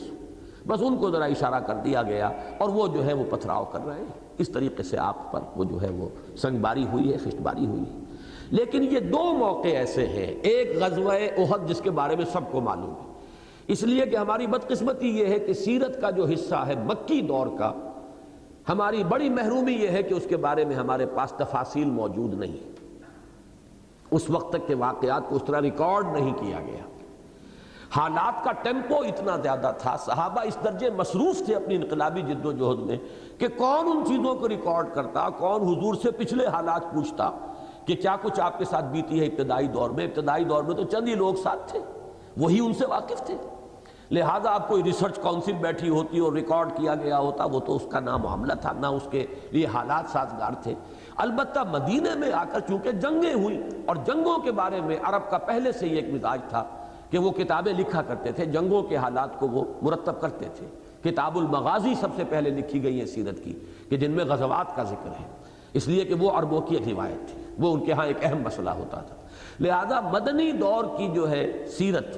وہ بہت کچھ ہمارے پاس اس کا مواد موجود ہے، لیکن مکی دور کے بارے میں تو مصدقہ واقعات جو ہیں وہ تو انگلیوں پر گنے جانے کے قابل ہیں۔ میں نہیں سمجھتا کہ 40 سال جو ہیں حضور کے وحی کے آمد سے قبل اس کے ہمارے پاس 20 مصدقہ واقعات بھی موجود ہوں، اور جو 13 سال ہے اس کے بعد کے اس کے شاید آپ کہیں تو 13 ہی مصدقہ واقعات شاید ہمیں مل سکے، اس سے زائد نہیں۔ یہ ہے ہماری محرومی کہہ لیجئے۔ قرآن مجید سے البتہ آپ بلڈ اپ کر سکتے ہیں سارے معاملے کو، لیکن یہ کہ مصدقہ اور موثق روایات کہ جو محدثین کے پیمانے جو ہے معیارات ہیں ان پر بھی پوری اترتی ہوں، اس کا میں کہہ رہا ہوں۔ ورنہ یہ کہ میلاد کی کتابوں میں تو جو قصے لکھے ہوئے ہیں بغیر کسی سند کے، بغیر کسی دلیل کے، بغیر کسی حوالے کے، وہ الگ بات ہے، لیکن یہ کہ جو محدثین کے معیار پر پوری اترتی ہو روایات، ان کو اگر آپ جمع کریں گے تو 40 سالوں کے تو شاید 20 بھی نہیں، شاید 10، اور ان 13 سالوں کے آپ کو مل جائیں گے تو شاید 13 واقعات مل جائیں، اس کے ساتھ زیادہ نہیں۔ یہ وجہ ہے، ورنہ اب آپ نوٹ کیجئے ہجوم کا ایک واقعہ جو ہے یوم احد کا، اس کی تفاصیل ہمارے پاس ہے۔ وہ چونکہ نرغہ تھا، ہجوم تھا، سب حضور کو ختم کرنے کے درپے تھے، اور اس وقت ہی حضور کی زبان سے وہ جملہ بھی نکلا ہے حضرت سعد ابن ابی وقاص کے لیے رضی اللہ تعالی عنہ کہ اے سعد تیر چلاؤ، میرے ماں باپ تم پر قربان۔ یہ الفاظ کسی اور صحابی کے لیے محمد الرسول اللہ صلی اللہ علیہ وسلم کی زبان مبارک سے نہیں نکلے۔ آپ اس صورتحال کی سنگینی کا اندازہ کیجئے جو اس وقت تھی، پورا نرغہ تھا کسی طرح حضور کو قتل کر دیں۔ تو جو لوگ اپنی جسموں کو، جنہوں نے اپنے سینوں کو ڈھال بنایا ہوا تھا محمد کے لیے صلی اللہ علیہ وسلم، جو تیر پر تیر چلا رہے تھے اس وقت لوگوں کو روکنے کے لیے، ان کے لیے یہ جملہ نکلا، اور جب وہ وار ہوا ہے تو پھر یہ جملہ بھی زبان سے نکل گیا کہ کیف یہد اللہ قوما خضبوا وجہ نبیہم بالدم، جس پر یہ آ گئی گرفت، لیس لک من الامر شیء او یتوب اللہ او یتوب علیہم او یعذبہم، اللہ چاہے گا تو ان کی توبہ قبول فرما لے گا، چاہے گا تو عذاب دے گا، فإنہم ظالمون، اس میں کوئی شک نہیں کہ وہ ظالم ہیں۔ وَلِلَّهِ مَا فِي السَّمَاوَاتِ وَمَا فِي الْأَرْضِ يَغْفِرُ لِمَن يَشَاءُ وَيُعَذِّبُ مَن يَشَاءُ وَاللَّهُ غَفُورٌ رَحِيمٌ۔ اب اگر آپ نوٹ کریں گے بالکل اس کا کاؤنٹر پارٹ مکی دور میں یہ واقعہ ہے جس میں ہجوم ہوا ہے، جس میں پل پڑے ہیں لوگ قتل کرنے کے لیے، اور سنت اللہ ہمیشہ یہ رہی ہے کہ جب وہ قوم جس کی طرف کوئی رسول آیا ہو وہ رسول کو قتل کرنے کے درپے ہو جاتی ہے تو پھر عذاب آتا ہے۔ یہ سنت اللہ ہے مستقل، جب تک وہ رسول کو قتل کرنے کے درپے نہیں ہوتے عذاب نہیں آتا۔ رسول کو قتل کرنے کا فیصلہ کرتے تھے تو پھر ان کو حکم ہوتا تھا کہ اب تم اس بستی کو چھوڑ کر چلے جاؤ، اور عذاب آتا تھا۔ یہاں پر میں سمجھتا ہوں کہ بالکل وہی سچویشن اس واقعے کے اندر ہمیں نظر آتی ہے، جبکہ وہ دائیں اور بائیں سے غول کے غول، جتھے کے جتھے، اس لیے کہ عزین جو ہے جمع ہے عزتن کی، عزتن کہتے ہیں ایک جمعیت، ایک گروہ، ایک غول، غول در غول، گروہ در گروہ، دائیں بائیں ہر چہار کی طرف سے پل پڑنے کے لیے وہ آ رہے تھے، جھپٹ رہے تھے۔ تو یہ بعین ہی وہ کیفیت بن چکی تھی کہ جس کے بعد عذاب الہی کا معاملہ جو ہے وہ اس قانون اور سنت الہی کے روح سے بھی عین قرین قیاس تھا۔ لہذا اس وقت اگر حضور صلی اللہ علیہ وسلم کی زبان مبارک سے وہ دعا نکلی ہو کہ پروردگار اب یہ اس انتہا کو پہنچ چکے ہیں، اب ان کی رسی مزید دراز نہ فرما، تو یہ قطعاً کوئی ایسی شے نہیں ہے کہ جو ناقابل قیاس ہو اور اس کے لیے ہمارے ذہن بالکل آمادہ نہ ہو۔ ہمیں ہر وقت اس طبع بشری کو سامنے رکھنا چاہیے کہ بہرحال حضور صلی اللہ علیہ وسلم کا جو مقام اور مرتبہ ہے بحیثیت نبی و رسول، ہم اس کا تصور بھی نہیں کر سکتے، لیکن ہمیں یہ ماننا ہے کہ آپ انسان تھے، گوشت پوشت کے انسان تھے، آپ کے اندر بھی وہ تمام میلانات تھے، وہ داعیات تھے، وہ عواطف تھے، وہ جذبات تھے۔ بچہ آپ کا دم توڑ رہا ہے، آپ کی آنکھوں سے آنسو آ گئے۔ حضرت ابراہیم کا جب عالم نزع تھا آنکھوں سے آنسو آ گئے، لوگ حیران ہوئے ہیں نبی آپ کی آنکھوں میں آنسو؟ آپ نے فرمایا کہ یہ تو وہ رحمت ہے جو اللہ نے انسانوں کے دل میں رکھ دی ہے، باقی ہم کہتے یہی ہیں کہ اللہ ہم تیری رضا پر راضی ہیں، ہماری زبان سے کوئی کلمہ جو ہے شکوہ اور شکایت کا نہیں نکلے گا، باقی یہ دل میں جذبات ہیں اللہ نے رکھے۔ حضرت حمزہ کی شہادت پر وہ الفاظ نکل گئے، اما حمزہ تو فلا بواکی لہو، ہائے حمزہ کے لیے تو کوئی رونے والی بھی نہیں۔ یہ الفاظ آپ کے جذبات کی شدت جو ہے اس کے اندر جو کیفیت ہے، ہیجان جو برپا ہے،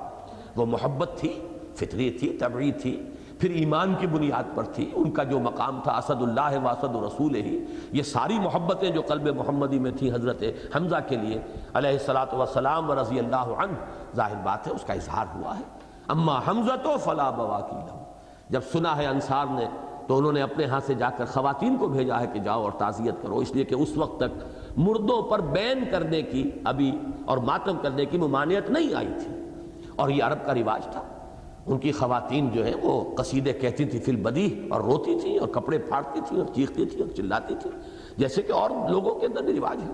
وہ تو بعد میں اسے روکا گیا، منع کیا گیا، اس وقت تک اس کی مناہی نہیں تھی۔ تو اس کو ہمیشہ ذہن میں رکھیں، اور میں نے آج اس قدر تفصیل سے یہ بات اسی لیے کی ہے کہ یہ تفصیل لوگوں کی ذہن میں بیٹھ نہیں رہی۔ مجھے اندازہ ہوا تھا کہ سال سائل بعذاب واقع، اس میں حضور صلی اللہ علیہ وسلم ہو سکتے ہیں عذاب کا تقاضا کرنے والے، تو میں نے اسی لیے میں یہ کہنے کی ہرگز جرأت نہ کرتا اگر شاہ عبد القادر رحمۃ اللہ علیہ کی رائے تیقن کے ساتھ یہ موجود نہ ہوتی۔ اگر تفسیر کبیر میں امام رازی نے اس رائے کا اظہار، صرف ایک رائے، مختلف آراء، امام رازی کا تو یہ ہے کہ وہ آراء نقل کرتے ہیں، یہ بھی احتمال ہے، یہ بھی احتمال ہے، یہ بھی کہا گیا، یہ بھی کہا گیا، تو انہوں نے بھی ایک احتمال تفسیر کبیر کے اندر دیا ہے کہ اس میں اشارہ حضور صلی اللہ علیہ وسلم کی طرف ہے۔ میرے نزدیک ایک داخلی گواہی موجود ہے سورہ معارج میں، فاصبر صبرا جمیلا، اے نبی صبر کیجئے، بڑا خوبصورت صبر۔ یہ فوراً جو آ رہا ہے، ورنہ اکثر و بیشتر یہ صورتیں اختتام پر جا کر صبر کی تلقین کرتی ہیں، لیکن یہاں فوراً اسی وقت فاصبر صبرا جمیلا انہم یرونہ بعیدا ونراہ قریبا۔ اسی کے لیے ایک دوسری گواہی دیکھیے، ایک جگہ فرمایا گیا ولا تعجل علیہم، اے نبی آپ ان کے بارے میں جلدی نہ کیجئے، اور تعجل علیہم اعلیٰ آتا ہے مخالفت کے لیے، یعنی ان کے خلاف جلدی نہ کیجئے کہ ان کے خلاف اللہ تعالیٰ کا فیصلہ جو ہے وہ فوری طور پر سنا دیا جائے۔ یہ میں اس کا حوالہ بھی آپ کو دینا چاہتا ہوں، یہ سورہ مریم کی آیت نمبر 84 ہے، فلا تعجل علیہم انما نعد لہم عدا، اے نبی آپ جلدی نہ ان کے خلاف کیجئے، ہم ان کی ایک ایک چیز گن گن کر رکھ رہے ہیں، ان کے تمام اقوال، ان کے افعال، گویا کہ ایک ایک چیز کا انہیں بھرپور بدلہ مل جائے گا، سزا مل جائے گی، لیکن اس سزا کے لیے ہماری حکمت میں جو وقت معین ہے وہ وہی مناسب ہے، آپ اس میں جلدی نہ کیجئے۔ فلا تعجل علیہم انما نعد لہم عدا،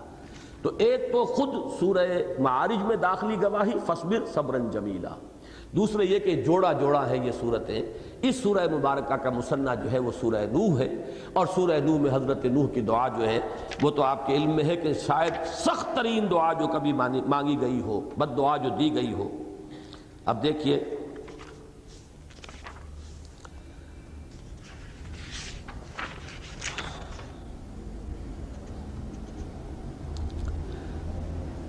قال نوح رب انہم عصونی واتبعوا من لم یزدہ مالہ وولدہ الا خسارا ومکروا مکرا کبارا وقالوا لا تذرن آلہتکم ولا تذرن ودا ولا سواعا ولا یغوث ویعوق ونسرا وقد اضلوا کثیرا ولا تزد الظالمین الا ضلالا مما خطیئاتہم اغرقوا فادخلوا نارا فلم یجدوا لهم من دون اللہ انصارا وقال نوح رب لا تذر علی الارض من الکافرین دیارا فإنک ان تذرہم یضلوا عبادک ولا یلدوا الا فاجرا کفارا، اے اللہ اس زمین پر کافروں کا ایک دستہ گھر نہ چھوڑ، اگر تو ایک کو بھی چھوڑ دے گا تو ان کی آئندہ نسلوں میں سے بھی کافر اور فاجر ہی اٹھیں گے۔ اس درجے یعنی اس قوم کے بارے میں مایوسی حضرت نوح علیہ السلام کو ہوئی تو اتنے سخت دعا دی، آپ بد دعا دی، تو اس سے آپ سمجھ لیجئے کہ میرا وہ موقف اور ان آیات کے ساتھ وہ تعلق جڑ گیا اس کا، کہ در حقیقت یہ نقشہ جو ہے فَمَا لِلَّذِينَ كَفَرُوا قِبَلَكَ مُهْطِعِينَ عَنِ الْيَمِينِ وَعَنِ الشِّمَالِ عِزِينَ، یہ نقشہ اس سیرت کے اس واقعے کے ساتھ جڑتا ہے جس میں کہ حضور پر ہجوم ہوا اور حضور کو قتل کرنے کے لوگ درپے ہو گئے، اگرچہ اس وقت حضرت ابو بکر رضی اللہ تعالیٰ عنہ کے آنے کی وجہ سے۔ دیکھیے مجھے پھر ایک سیرت کا واقعہ یاد آ رہا ہے، حضرت عمر اسی ارادے سے نکلے تھے حضور کو قتل کرنے کے لیے، لیکن بڑی خوبصورتی سے درمیان میں ایک صحابی حضرت حذیفہ بن عتبہ رضی اللہ تعالیٰ عنہ، یعنی یوں سمجھیے کہ ہند کے بھائی ہیں، اور حضرت معاویہ کے والد ابو سفیان ان کے صالح عتبہ کے بیٹے حذیفہ، عتبہ بہت بڑا سردار، وہ ایمان لا چکے تھے، حذیفہ ابن عتبہ۔ اس نے دیکھا تیور حضرت عمر کے بڑے خطرناک ہیں اور جلالی مزاج کا یہ آدمی ہے، اس کو روکنا اس وقت ممکن نہیں ہے، ڈائیورٹ کیا، کہاں چلے؟ محمد کو قتل کرنے جا رہا ہوں، میں تنگ آ گیا ہوں، یہ چخ چخ جو 6 برس سے چل رہی ہے، اب میرا تو صبر کا پیمانہ لبریز ہو گیا، دارالندوا جانے، ان کا فیصلہ جانے، میں تو کر گزروں گا۔ ڈائیورٹ کیا کہ کہاں جا رہے ہو، تمہاری تو اپنی بہن اور بہنوں ایمان لے آئیں۔ فوراً غصے میں آل بلاغ بھبوپا ہو کر جو ہے وہ گئے ہیں، اور پھر آپ کو معلوم ہے کہ وہاں مارا ہے، پیٹا اپنے بہنوئی کو بھی، حضرت سعید ابن زید کو رضی اللہ تعالی عنہ، اپنی ہمشیرہ حضرت فاطمہ بنت خطاب رضی اللہ تعالی عنہ لہو لہان کر دیا۔ بہن کی زبان سے ایک جملہ نکلا کہ عمر چاہے تم ہمیں ہلاک کر دو، ہم اب اس دین کو چھوڑنے والے نہیں۔ بس اس جملے نے تو میدانی کے سوزے قیراتے تو دگرگوں کرد تقدیر عمر را، عمر کی تقدیر کو بدلنے والا یہ جملہ ہے بہن کا، جا کر تیر کی طرح لگا ہے کہ وہ چیز کیا ہے جس نے صنف نازک میں ایک کمزور ہوتی ہے عورت، اس میں اتنی عظیمت، اتنا صبر، اتنا ثبات، اتنی استقامت، کوہ ہمالیہ بنا دیا، جان دینے کو تیار ہے۔ سوچنے پر آمادہ ہوں، چوٹ کھائی ہے، اور اس چوٹ کے نتیجے میں پھر وہ عمر فاروق بن گئے۔ یہ ڈائیورٹ کرنے کا انداز جو ہے، جو حضرت حذیفہ ابن عتبہ نے یہاں اختیار کیا ہے، وہی حضرت ابو بکر رضی اللہ تعالیٰ عنہ کے ذریعے سے ہو گیا۔ اگر حضرت ابو بکر اس وقت نہ آتے تو وہ لوگ بالکل غصے میں اندھے ہو گئے تھے، گویا کہ وہ تو حضور کے قتل کرنے کے درپے ہو چکے تھے۔ اس وقت ذہنی وہ بات جو ہے ان کے ذہن سے نکل گئی تھی کہ یہ معاملہ جو ہے ہماری داخلی خانہ جنگی پر منتج ہو سکتا ہے، بنو ہاشم کھڑے ہو جائیں گے تو کیا ہوگا، وہ نکل جاتی ہے وقتی طور پر۔ ابو بکر نے آ کر ذرا ڈائیورٹ کیا ہے تو فوراً ہوش آ گیا ہے، انہیں چھوڑا حضور کو، اور حضرت ابو بکر کو اپنے طور پر تو وہ ختم کر چکے تھے۔ یہ واقعہ اور غزوہ احد والا واقعہ جوڑیے ان دونوں کو، ان میں بڑی گہری مناسبت ہے، مشابہت ہے۔ جیسے وہاں حضور کی زبان مبارک سے وہ الفاظ نکلے، یہاں بھی قرین قیاس ہے کہ وہ بات آپ کی زبان مبارک سے نکلی ہو، جس پر کہ اللہ نے فرمایا سأل سائل بعذاب واقع للکافرین لیس لہ دافع من اللہ ذی المعارج۔ اب یہ جو ہے آئے گا، آ کر تو رہنا ہے،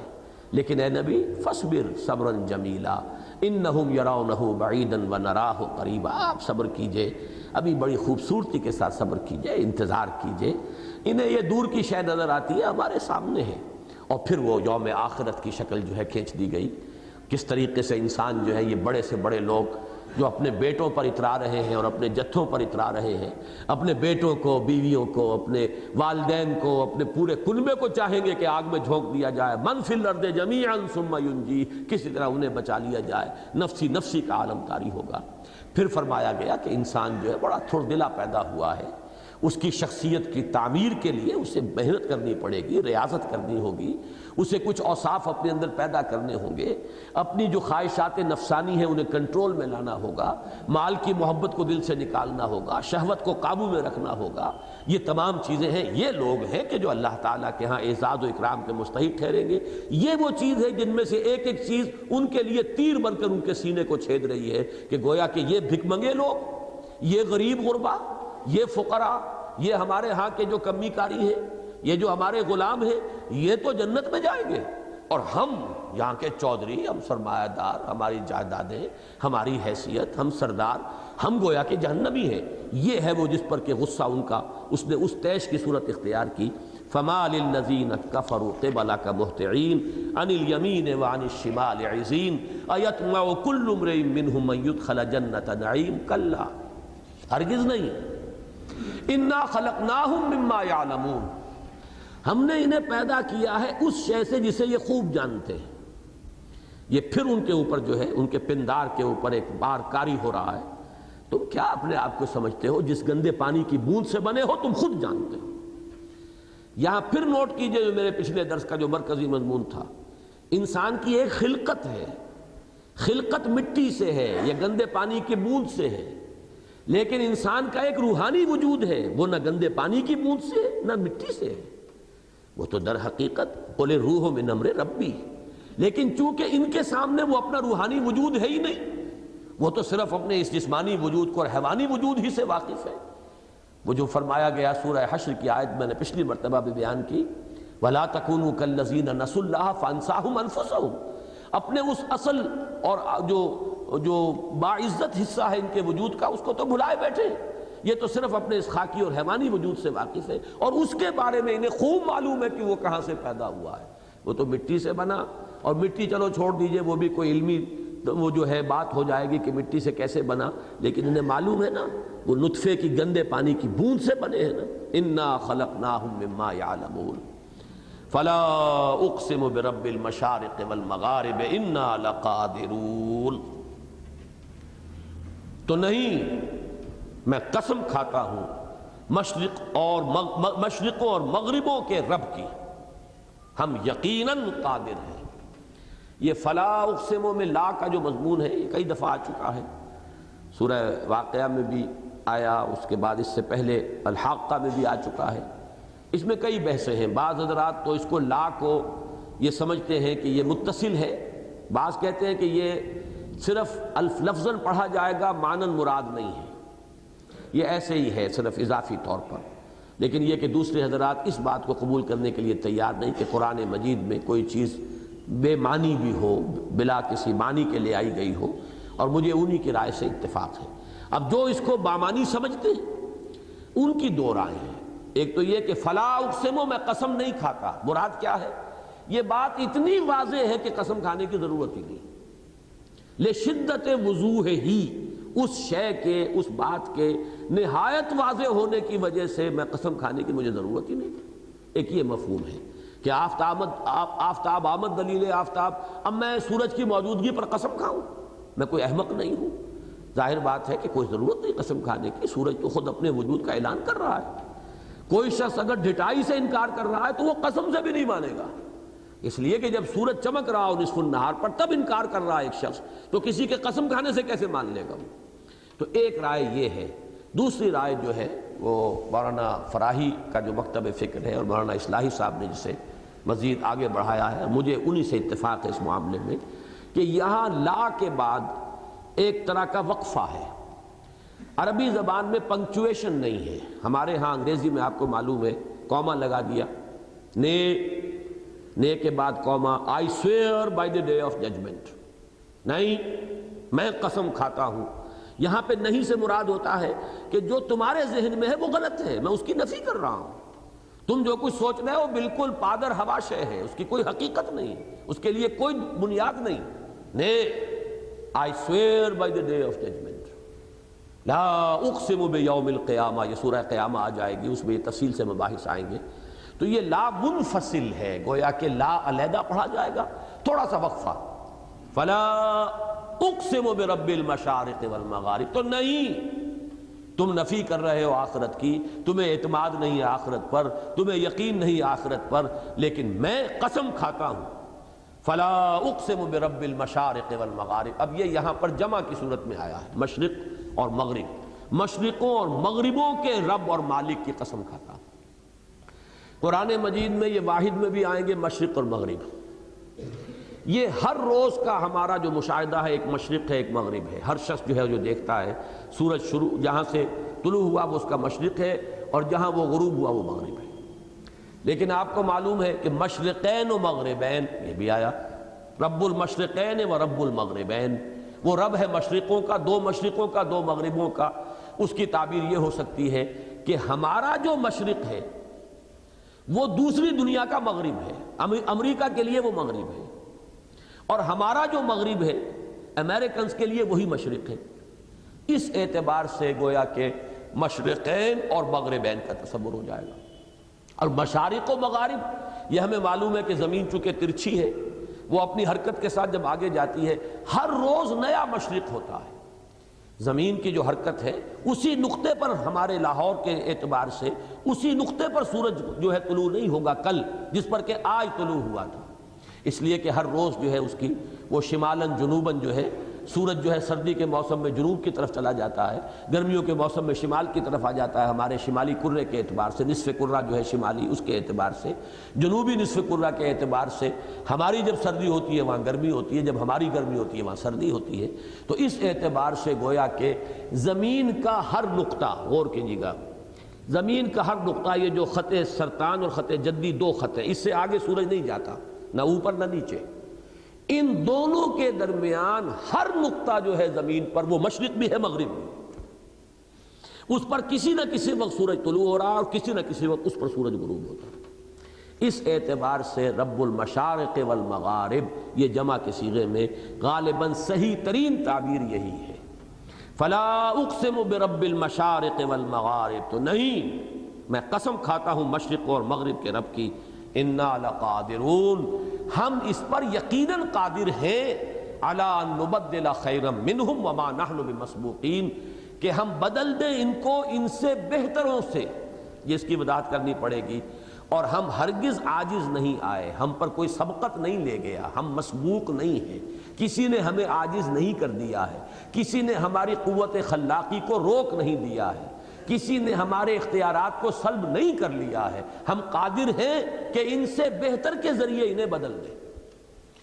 یہ مضمون بھی مشکلات القرآن میں سے ہے، لیکن الحمدللہ میں اس کو پوری تفصیل سے سورہ واقعہ کے اندر بیان کر چکا ہوں۔ اصل میں ہمارے اکثر مفسرین جو ہے وہ تو یہاں نبدلہ سے مراد لیتے ہیں دنیا میں آپ کو ہٹانا، کسی اور کو لے آنا۔ یہ تبدیلی ہر وقت ہو رہی ہے، ایک نسل ختم ہوتی ہے دوسری نسل آ جاتی ہے، کبھی ایک قوم ہٹتی ہے دوسری قوم آ جاتی ہے، کبھی ہندوستان پہ ہن آ گئے، کبھی وہ پھر مغلوب ہو گئے، کوئی آریہ آ گئے، آریہ مغلوب ہو گئے، پٹھان آ گئے، ادھر سے عرب آ گئے، جو بھی آئے، تو یہ ہے بدل دینا۔ تو گویا کہ اللہ تعالیٰ کی قوت خلاقی کی طرف اشارہ ہے کہ اے انسانوں، ہم اس پر قادر ہیں، ہم عاجز نہیں آئے ہیں کہ تمہیں ہٹائیں کسی اور کو لے آئیں۔ یہ مضمون بھی قرآن مجید کا ہے، اس میں کوئی شک نہیں، لیکن یہاں یہ معنی مراد نہیں ہے۔ یہاں معنی مراد ہے کہ ہم تمہاری جگہ، تمہاری جو دوبارہ تخلیق ہوگی وہ تم سے بہتر شکل میں ہم کر دیں گے، ہم اس پر قادر ہیں، تمہیں بدل دیں گے بہتر صورتوں میں۔ یہ سورہ واقعہ کے اندر بھی یہ مضمون آیا ہے، نوٹ کر لیجئے۔ وَمَا نَحْنُ بِمَسْبُوقِينَ عَلَىٰ أَن نُبَدِّلَ أَمْثَالَكُمْ وَنُنْشِئَكُمْ فِي مَا لَا تَعْلَمُونَ، ہم اس سے عاجز نہیں آئے ہیں کہ ہم تمہارے جگہ تم جیسے لے آئیں، لیکن مراد کیا ہے؟ آخرت میں تمہاری ہی جیسے انسان پیدا کر دیے جائیں۔ چونکہ یہاں میں اللہ کا شکر ادا کرتا ہوں کہ اگرچہ سورہ واقعہ میں تو مولانا اصلاحی صاحب نے یہ رائے ظاہر نہیں کی اور میرے علم میں نہیں تھا کہ ان کی یہ رائے ہے، لیکن یہاں سورہ معارج میں آ کر جو بات میں کہہ رہا ہوں اس کی طرف مولانا اصلاحی صاحب نے بھی اپنا رجحان ظاہر کیا ہے۔ یہ بات اچھی طرح سمجھ لیجئے، میں وہاں بڑی تفصیل سے بیان کر چکا ہوں اس کو، کہ در حقیقت جب بعث بعد الموت ہوگا تو ہمارے بعین ہی یہی وجود دوبارہ پیدا نہیں کیے جائیں گے۔ یہ بھی جو عام تصور ہے لوگوں کا، اس سے ذرا ہٹ کر بات کر رہا ہوں۔ لوگوں کی ہر ایک کی اپنی ایک ذہنی سطح ہے، لیکن یہ ہے کہ ہم، جیسا کہ میں نے آج شروع میں بھی کہا تھا، میں چاہتا ہوں کہ اب جو بھی باتیں ہیں جہاں تک بھی ذہن پہنچا ہے میں چاہتا ہوں کہ میں آپ حضرات کو منتقل کر دوں، اس کے بعد معلوم نہیں کہ پھر وہ وقت ملتا ہے کہ نہیں ملتا۔ دیکھیے، یہ جسم میرا جو آج ہے یہ وہ نہیں ہے کہ جو 10 سال پہلے تھا۔ اس دنیا میں جسم بدلتا رہتا ہے۔ اب یہ جس نے بایولوجی نہیں پڑھی ہے اسے نہیں پتا اس کا۔ میرا جو خون آج میری رگوں میں گردش کر رہا ہے، چند دنوں کے بعد اس کا ایک ذرہ بھی میرے جسم میں نہیں ہوگا۔ مسلسل خلیے جو ہے وہ مرتے رہتے ہیں، نئے پیدا ہوتے رہتے ہیں، یہ تو مسلسل ہے۔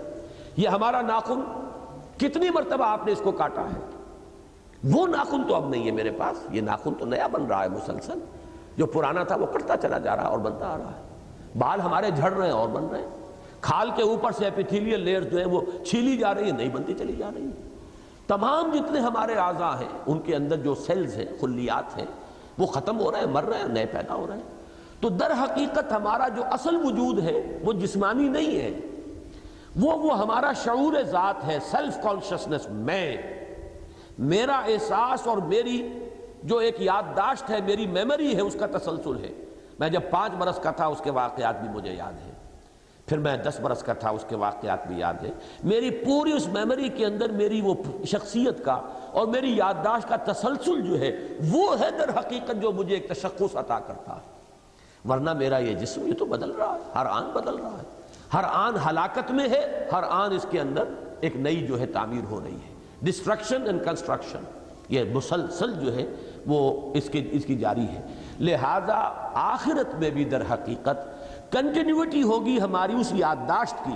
کنٹینیوٹی ہوگی ہمارے اس سیلف کانشسنس کی، وہ ہماری روح اور نفس ان دونوں کا مجموعہ ہے کہ جو جمع کر دیا جائے گا۔ جسم ہمیں عطا کیا جائے گا جو اس جیسا بھی ہوگا، دیکھیے دو جگہ قرآن مجید میں امثالکم آیا ہے اور ایک جگہ پر خیرم منہم آیا ہے. یہاں فرمایا گیا الا نبدل خیرم منہم وما نحن بمسبوقین، ہم بدل دیں انہیں ان سے بہتروں سے، ان سے جو بہتر وجود ہوں گے ان سے.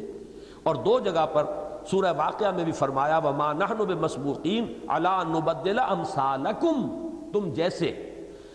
اور سورہ دہر آگے چل کر ہم پڑھیں گے نحن خلقناہم وشددنا اسرہم واذا شئنا بدلنا امثالہم تبدیلا. وہ جسم جو ہمیں ملیں گے بعث بعد الموت کے بعد آخرت میں، وہ مثل بھی ہوں گے، ایسے ہی دو ہاتھ پاؤں ہوں گے، ایسے ہی پیر ہوں گے، ایسی ہی آنکھیں ہوں گی، ایسا ہی وجود ہوگا جس سے کہ ہم مانوس ہیں، لیکن بہتر ہوگا. بہتر کس اعتبار سے ہوگا؟ یہاں ہماری آنکھوں کی بینائی بڑی محدود ہے، وہاں بڑی تیز ہوگی. فَبَصَرُكَ الْيَوْمَ حَدِيدٌ، آج تو تمہاری نگاہیں بڑی تیز ہیں،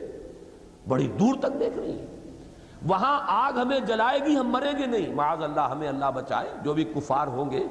آگ جلائے گی، مریں گے نہیں. جبکہ یہاں جو وجود ہے وہ جھلس جاتا، مر جاتا، ختم ہو جاتا. ثم لا يموت فيها ولا يحيا، وہ نہ اس کے اندر زندہ رہیں گے نہ مریں گے.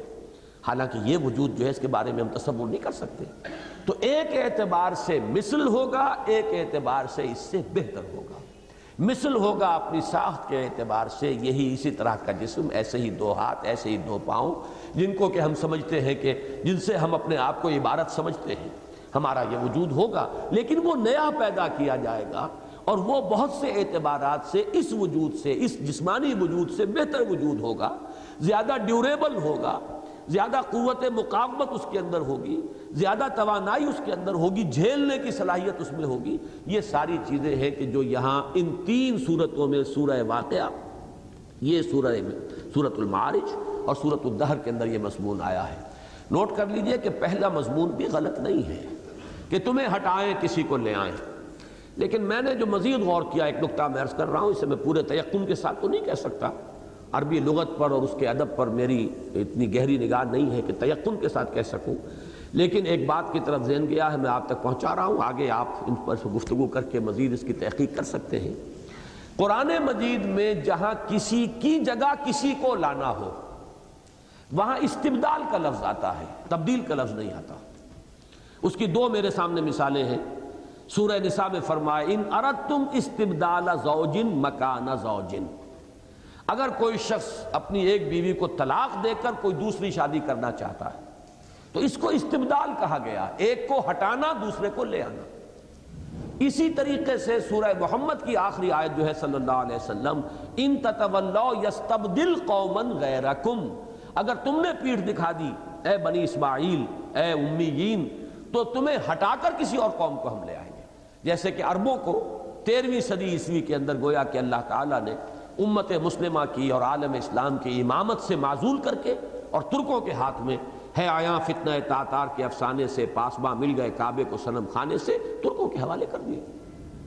تو کسی قوم کو ہٹانا دوسری کو لانا، یہ استبدال ہے. ان تتولوا یستبدل قوما غیرکم، ایک بیوی کو فارغ کرنا طلاق دے کر دوسری کو لانا، یہ استبدال ہے. ان اردتم استبدال زوج مکان زوج، یہاں پر ہے بدلا، بدلت یبدل تبدیلا، کسی شے کو ہی بدل دینا، اسی کی صورت کو، اسی کی ماہیت کو بدل دینا. ہمارے ہی یہ وجود ہیں کہ جو در حقیقت ہمیں اس جیسے وجود ملیں گے اور وہ ان سے بہتر بھی ہوں گے اور مثل بھی ہوں گے یہی اسی طرح کے، اسی ہمارے اس پورے یعنی یادداشت کے تسلسل کے ساتھ ہمارا چونکہ جو کانشسنس ہے وہ برقرار رہے گی. میں نے اس میں ایک واقعہ پہلے بھی سنایا تھا، میری زندگی کے چونکہ وہ بڑی تلخ یادوں سے تعلق رکھنے والا واقعہ، میں آپ کو سنا دوں. اور اسی وجہ سے ہمارے بعض مفکرین جو فلسفی ہے بنیادی طور پر، انہوں نے ایک خیال ظاہر کر دیا ہے کہ جنت اور دوزخ مقامات نہیں ہیں، صرف کیفیات کا نام ہے. مجھے اختلاف ہے، میرا موقف بالکل وہی ہے 100% درست جو اہل سنت والجماعت کا ہے. یہ جگہیں ہیں، پلیسز ہیں، یہ صرف سٹیٹس نہیں ہیں. اور مجھے افسوس ہے کہ خیر اگر سر سید احمد خان اس بات کو کہیں تو شاید میرے لیے قابل تعجب اتنا نہ ہوتا، لیکن علامہ اقبال نے بھی اپنے لیکچرز میں یہی بات کہہ دی ہے کہ hell and heaven are states not places, جگہ نہیں ہے، کوئی مقامات نہیں ہے، بلکہ یہ اسٹیٹس ہیں. اچھا، اس کے کہنے کی کیا بنیاد ہے؟ اگرچہ مجھے اس سے اختلاف ہے، لیکن بنیاد کیا ہے اس کو سمجھ لیجئے کہ در حقیقت اصل اہمیت جو ہے وہ ہمارے شعور کی ہے۔ آپ خواب دیکھ رہے ہیں، خواب میں شیر آپ پر حملہ آور ہوتا ہے،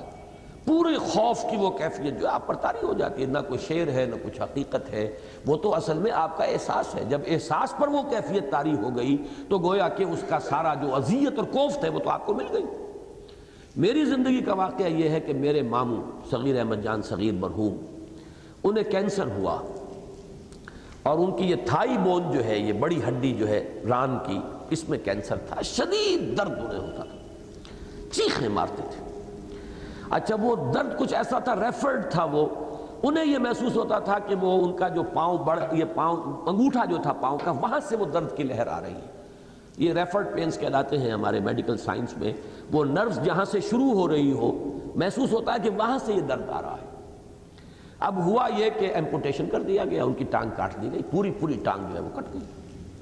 بے ہوش کر کے انہیں ایمپوٹیشن ہوا۔ اس کے بعد وہ آ گئے اپنے کمرے میں، اب انہیں پتہ نہیں کہ ان کی ٹانگ کٹ چکی ہے، انہیں کیا پتہ، وہ تو بے ہوشی میں ٹانگ کٹی ہے، اوپر جو ہے پڑا ہوا ہے چادر۔ ہوش میں آ کر وہ یہی کہہ رہے ہیں پکڑو ذرا میرا انگوٹھا، اس میں شدید درد ہو رہا، انگوٹھے کا وجود ہی نہیں، اس لیے کہ وہ نرو جہاں سے کٹی ہے اس میں جو فائبرز انگوٹھے کے تھے ابھی وہ اریٹیٹ ہو رہے ہیں، وہ یہ سمجھ رہے ہیں کہ میرے انگوٹھے میں درد ہے، حالانکہ انگوٹھے کا وجود ہے، انگوٹھا کیا، وہ تو پوری ٹانگ ختم ہو چکی ہے، لیکن انہیں یہ محسوس ہو رہا ہے کہ نا ذرا تھامو اس انگوٹھے کو، پکڑو ذرا، دباؤ اس کو، مجھے شدید درد ہو رہا ہے۔ تو یہ چیز جو ہے اس کو ذہن میں رکھیے کہ اصل بات تو ہے وہ اندر جو احساس ہے، اگر وہ ہو رہا ہے، ٹانگ ہے یا نہیں ہے، ٹانگ کا درد ہو رہا ہے۔ اسی طریقے سے کوئی عضو ہو نہ ہو لیکن آپ کو وہ تکلیف پہنچ رہی ہو جو کسی عضو کے کاٹنے سے ہوتی ہے، تو آپ کو تو تکلیف پہنچ گئی نا۔ اس اعتبار سے بعض حضرات کو یہ کہنے کا موقع ملا کہ عذاب اپنی جگہ، ثواب اپنی جگہ، جنت کی نعمتیں یا دوزخ کی سزائیں اپنی جگہ، لیکن ان کے لیے پلیسز کا ہونا، ان کی فزیکل ایگزسٹنس کا ہونا ضروری نہیں ہے، اس لیے کہ وہ جو کیفیت ہوتی ہے عذاب کے نتیجے میں پیدا ہوتی ہے، یا وہ کیفیت کے جو ثواب کے نتیجے میں پیدا ہوتی ہے، نعمتوں کے ذریعے پیدا ہوتی ہے، اگر وہ پیدا ہو گئی اور اس کا تعلق انسان کے احساس اور شعور کے ساتھ ہے، تو اس اعتبار سے انہیں کہنے کا موقع ملا، یعنی وہ عذاب اور ثواب کے منکر نہیں ہیں، وہ کہتے ہیں سزا بھی ہوگی اور نعمتیں بھی ملیں گی، ان کی لذتیں بھی ہوں گی، لذت بھی ہوگی، علم بھی ہوگا، لیکن یہ کہ وہ فزیکل ان کی ایگزسٹنس نہیں ہوگی ان جگہوں کی، جنت اور دوزخ کی۔ لیکن پھر نوٹ کر لیجئے، مجھے ان سے اتفاق نہیں ہے، میں یہ سمجھتا ہوں کہ اللہ تعالیٰ اس کائنات کو پیدا کرنے پر قادر ہے، تو بالکل اس دوسرے عالم کو بھی پیدا کرنے پر قادر ہے، ہم کیوں کہیں کہ وہ نہیں ہوگی، وہ ہوگی، اور یقیناً جس طریقے سے قرآن مجید میں اس کے نقشے کھینچے گئے ہیں، اس کے بارے میں یہ تعبیر کرنا میرے نزدیک یہ فلسفے سے کچھ زیادہ مرعوبیت کی علامت ہے۔ ہمیں زیادہ جو ہے مرعوب ہونا چاہیے قرآن سے اور سنت سے، اور اس کی جو کیفیات ہیں، خاص طور پر آخرت کے بارے میں ہمیں منہ شگافیاں منطقی نہیں کرنی چاہیے، بلکہ جو چیزیں آئی ہیں اے سچ کتاب و سنت کے اندر ان کی تصدیق کرنی چاہیے۔ بہرحال عَلَىٰ أَن نُبَدِّلَ خَيْرًا مِّنْهُمْ، ہم اس پر قادر ہیں کہ ان سے بہتر وجود ان کو عطا کر دیں۔ وَمَا نَحْنُ بِمَسْبُوقِينَ، اور ہم بالکل عاجز نہیں آئے، کسی نے ہمارا ہاتھ نہیں روکا، کسی نے ہمارا اختیار سلب نہیں کیا۔ مسبوقین چونکہ مفعول کا صیغہ ہے اس لیے میں یہ انداز تعبیر اختیار کر رہا ہوں۔ فَذَرْهُمْ، اب یہ آخری آیات جو ہے یوں سمجھئے کنکلوڈنگ آیات ہیں، فَذَرْهُمْ، اے نبی چھوڑیے ان کو، دفع کیجئے انہیں۔ یہ ان ابتدائی صورتوں میں اکثر آپ کو ملے گا، ذرنی ومن یکذب بہذا الحدیث، چھوڑیے نبی مجھے اور ان کو جو اس قرآن کا انکار کر رہے ہیں، میں نبٹ لوں گا ان سے۔ اس میں بھی دیکھیے اندازہ وہ یہ، آپ جلدی نہ مچائیں، آپ ان کے بارے میں ابھی فیصلہ جو ہے اس کے بارے میں عجلت سے کام نہ، چھوڑیے مجھے، میں نبٹ لوں گا ان سے، آپ اپنا کام کیجئے، آپ کا کام ہے تبلیغ، آپ کا کام ہے تلقین، آپ کا کام ہے ان تک بات کو پہنچاتے رہنا، اور ان کی تکلیفیں جو وہ پہنچا رہے ہیں ان پر صبر کرنا، جو وربل پرسیکیوشن ہو رہی ہے اسے جھیلنا، فاصبر صبرا جمیلا ذرنی والمکذبین اولی النعمت، اے نبی چھوڑیے مجھے اور ان کو جو یہ بہت ہی نعمتوں کے اندر جو کھیل رہے ہیں اور جھٹلا رہے ہیں، میں ان سے نبٹ لوں گا۔ ذرنی ومن خلقت وحیدا، چھوڑیے مجھے اور اس کو جسے میں نے اکلوتا پیدا کیا، یکا و تنہا پیدا کیا۔ یہ سارا جو ہے ان صورتوں کے اندر یہ لفظ بڑی تکرار کے ساتھ آیا ہے۔ فَذَرْهُمْ، چھوڑیے ان کو اے نبی صلی اللہ علیہ وسلم، يَخُوضُوا وَيَلْعَبُوا، خوض کہتے ہیں، غور و خوض کا لفظ آتا ہے نا ہمارے ہاں، گہرائیوں میں اترنا، غور اور خوض یعنی بال کی، جس کو کہتے ہیں بال کی کھال نکالنا، مین میخ نکالنا، ادھر سے ادھر بات سے بات نکال کر ہنسی مذاق۔ حضور صلی اللہ علیہ وسلم کی بات کو سنجیدگی سے سننے کے لیے تیار نہیں تھے، کہیں ہوٹنگ کرتے تھے، کہیں فقرے چست کرتے تھے۔ تو فرمایا چھوڑیے ان کو، دفع کیجئے، ان سے اپنی توجہ کو ہٹائیے۔ ذرہم یخوضوا ویلعبوا، چھوڑیے ان کو، یہ کھیلتے رہیں اور باتیں بناتے رہیں اور ہنسی مسخری کے اندر مشغول رہیں۔ حتیٰ یلاقوا یومہم الذی یوعدون، یہاں تک کہ ان کی ملاقات ہو ہی جائے اس دن سے جس دن کا کہ ان سے وعدہ کیا جا رہا ہے، یعنی قیامت کا دن، وہ جس کا کہ نقشہ جو ہے ابتدا کے اندر کھینچ دیا گیا ہے۔ یبصرونہم یود المجرم لو یفتدی من عذاب یومئذ ببنیہ وصاحبتہ واخیہ وفصیلتہ التی تؤویہ ومن فی الارض جمیعا ثم ینجیہ، وہ جس کا وعدہ ان سے کیا جا رہا ہے، آپ چھوڑیے ان کو، دفع کیجئے، ان کی طرف سے توجہ ہٹا لیجئے، انہیں کھیل کود میں مست رہنے دیجئے، انہیں باتیں بنانے دیجئے، یہاں تک کہ اس دن سے ان کی ملاقات ہو جائے جس دن کا ان سے وعدہ کیا جا رہا ہے یا جس دن کی دھمکی دی جا رہی ہے۔ یوم یخرجون من الاجداث سراعا کانہم الی نصب یوفضون، جس دن کہ یہ نکلیں گے اپنی قبروں سے، اجداث جمع ہے جدس کی، اور جدس کہتے ہیں قبر کو۔ یخرجون من الاجداث سراعا، سراعاً سری کی جمع ہے، تیزی کے ساتھ دوڑتے ہوئے نکلیں گے۔ یوم یخرجون من الاجداث سراعاً، یہی لفظ آیا ہے سورہ یاسین میں بھی۔ فَإِذَا هُم مِّنَ الْأَجْدَاثِ إِلَىٰ رَبِّهِمْ يَنْسِلُونَ، تو جب وہ پکارا جائے گا اور سور میں پھونکا جائے گا تو یہ اپنی قبروں سے نکل کر اپنے رب کی طرف تیزی سے دوڑ لگائیں گے۔ وہی بات یہاں ہے، فَذَرْهُمْ يَخُوضُوا وَيَلْعَبُوا حَتَّىٰ يُلَاقُوا يَوْمَهُمُ الَّذِي يُوعَدُونَ يَوْمَ يَخْرُجُونَ مِنَ الْأَجْدَاثِ سِرَاعًا كَأَنَّهُمْ إِلَىٰ نُصُبٍ يُوفِضُونَ، ایسے وہ دوڑیں گے جیسے کہ کسی نصب شدہ چیز یا نشان یا استھان یا بت کی طرف دوڑ لگائی ہوئی ہو۔ یہ جو وفظ کا مادہ آتا ہے جس سے ایفاز ہے، یوفضون، یہ بھی تیزی کے ساتھ دوڑنے کے لیے۔ اور نصب نصیب کی جمع ہے، نصیب جو ہے فعیل کے وزن پر، یہ فاعل اور مفعول دونوں کے معنی دیتا ہے۔ یہاں مفعول کے معنی میں منصوب، جس چیز کو گاڑ دیا جائے، نصب کر دیا جائے۔ تو دوڑ لگانے کے لیے بھی کوئی نشان مقرر کر لیا جاتا ہے کہ آؤ دوڑ لگائیں، کون پہلے پہنچتا ہے۔ اسی طرح بتوں کے استھان، چونکہ بت بھی نصب کیے جاتے تھے، زمین میں گاڑے جاتے تھے، یا پتھر جو ہے علامت کے طور پر گاڑ دیے جاتے تھے، وہ بھی نصب ہے۔ تو جیسے اس کی طرف رخ کر کے لوگ دوڑ لگاتے ہیں، ایسے ہی یہ اس روز اپنی قبروں سے نکل کر بھاگیں گے اور دوڑیں گے۔ خاشعۃ ابصارہم ترہقہم ذلہ، ان کی نگاہیں جھکی ہوئی ہوں گی شرم سے، خجالت سے، پشیمانی سے۔ ترہقہم ذلہ، ان پر مسلط ہو چکی ہوگی ذلت، اور یوں سمجھیے کہ رسوائی اور سخت قسم کی پشیمانی۔ رہق کا لفظ آتا ہے کسی کا زیادتی کرنا، لا یخاف بخسم ولا رہقا، یہ سورہ جن میں یہ لفظ آئے گا۔ رہق جو ہے اس کے معنی کسی کے اوپر مسلط ہو جانا، تو ان پر مسلط ہو چکی ہوگی ذلت اور رسوائی اور پشیمانی اور شرمندگی۔ ذالک الیوم الذی کانوا یوعدون، وہ ہے وہ دن کہ جس کا ان سے وعدہ کیا جاتا تھا،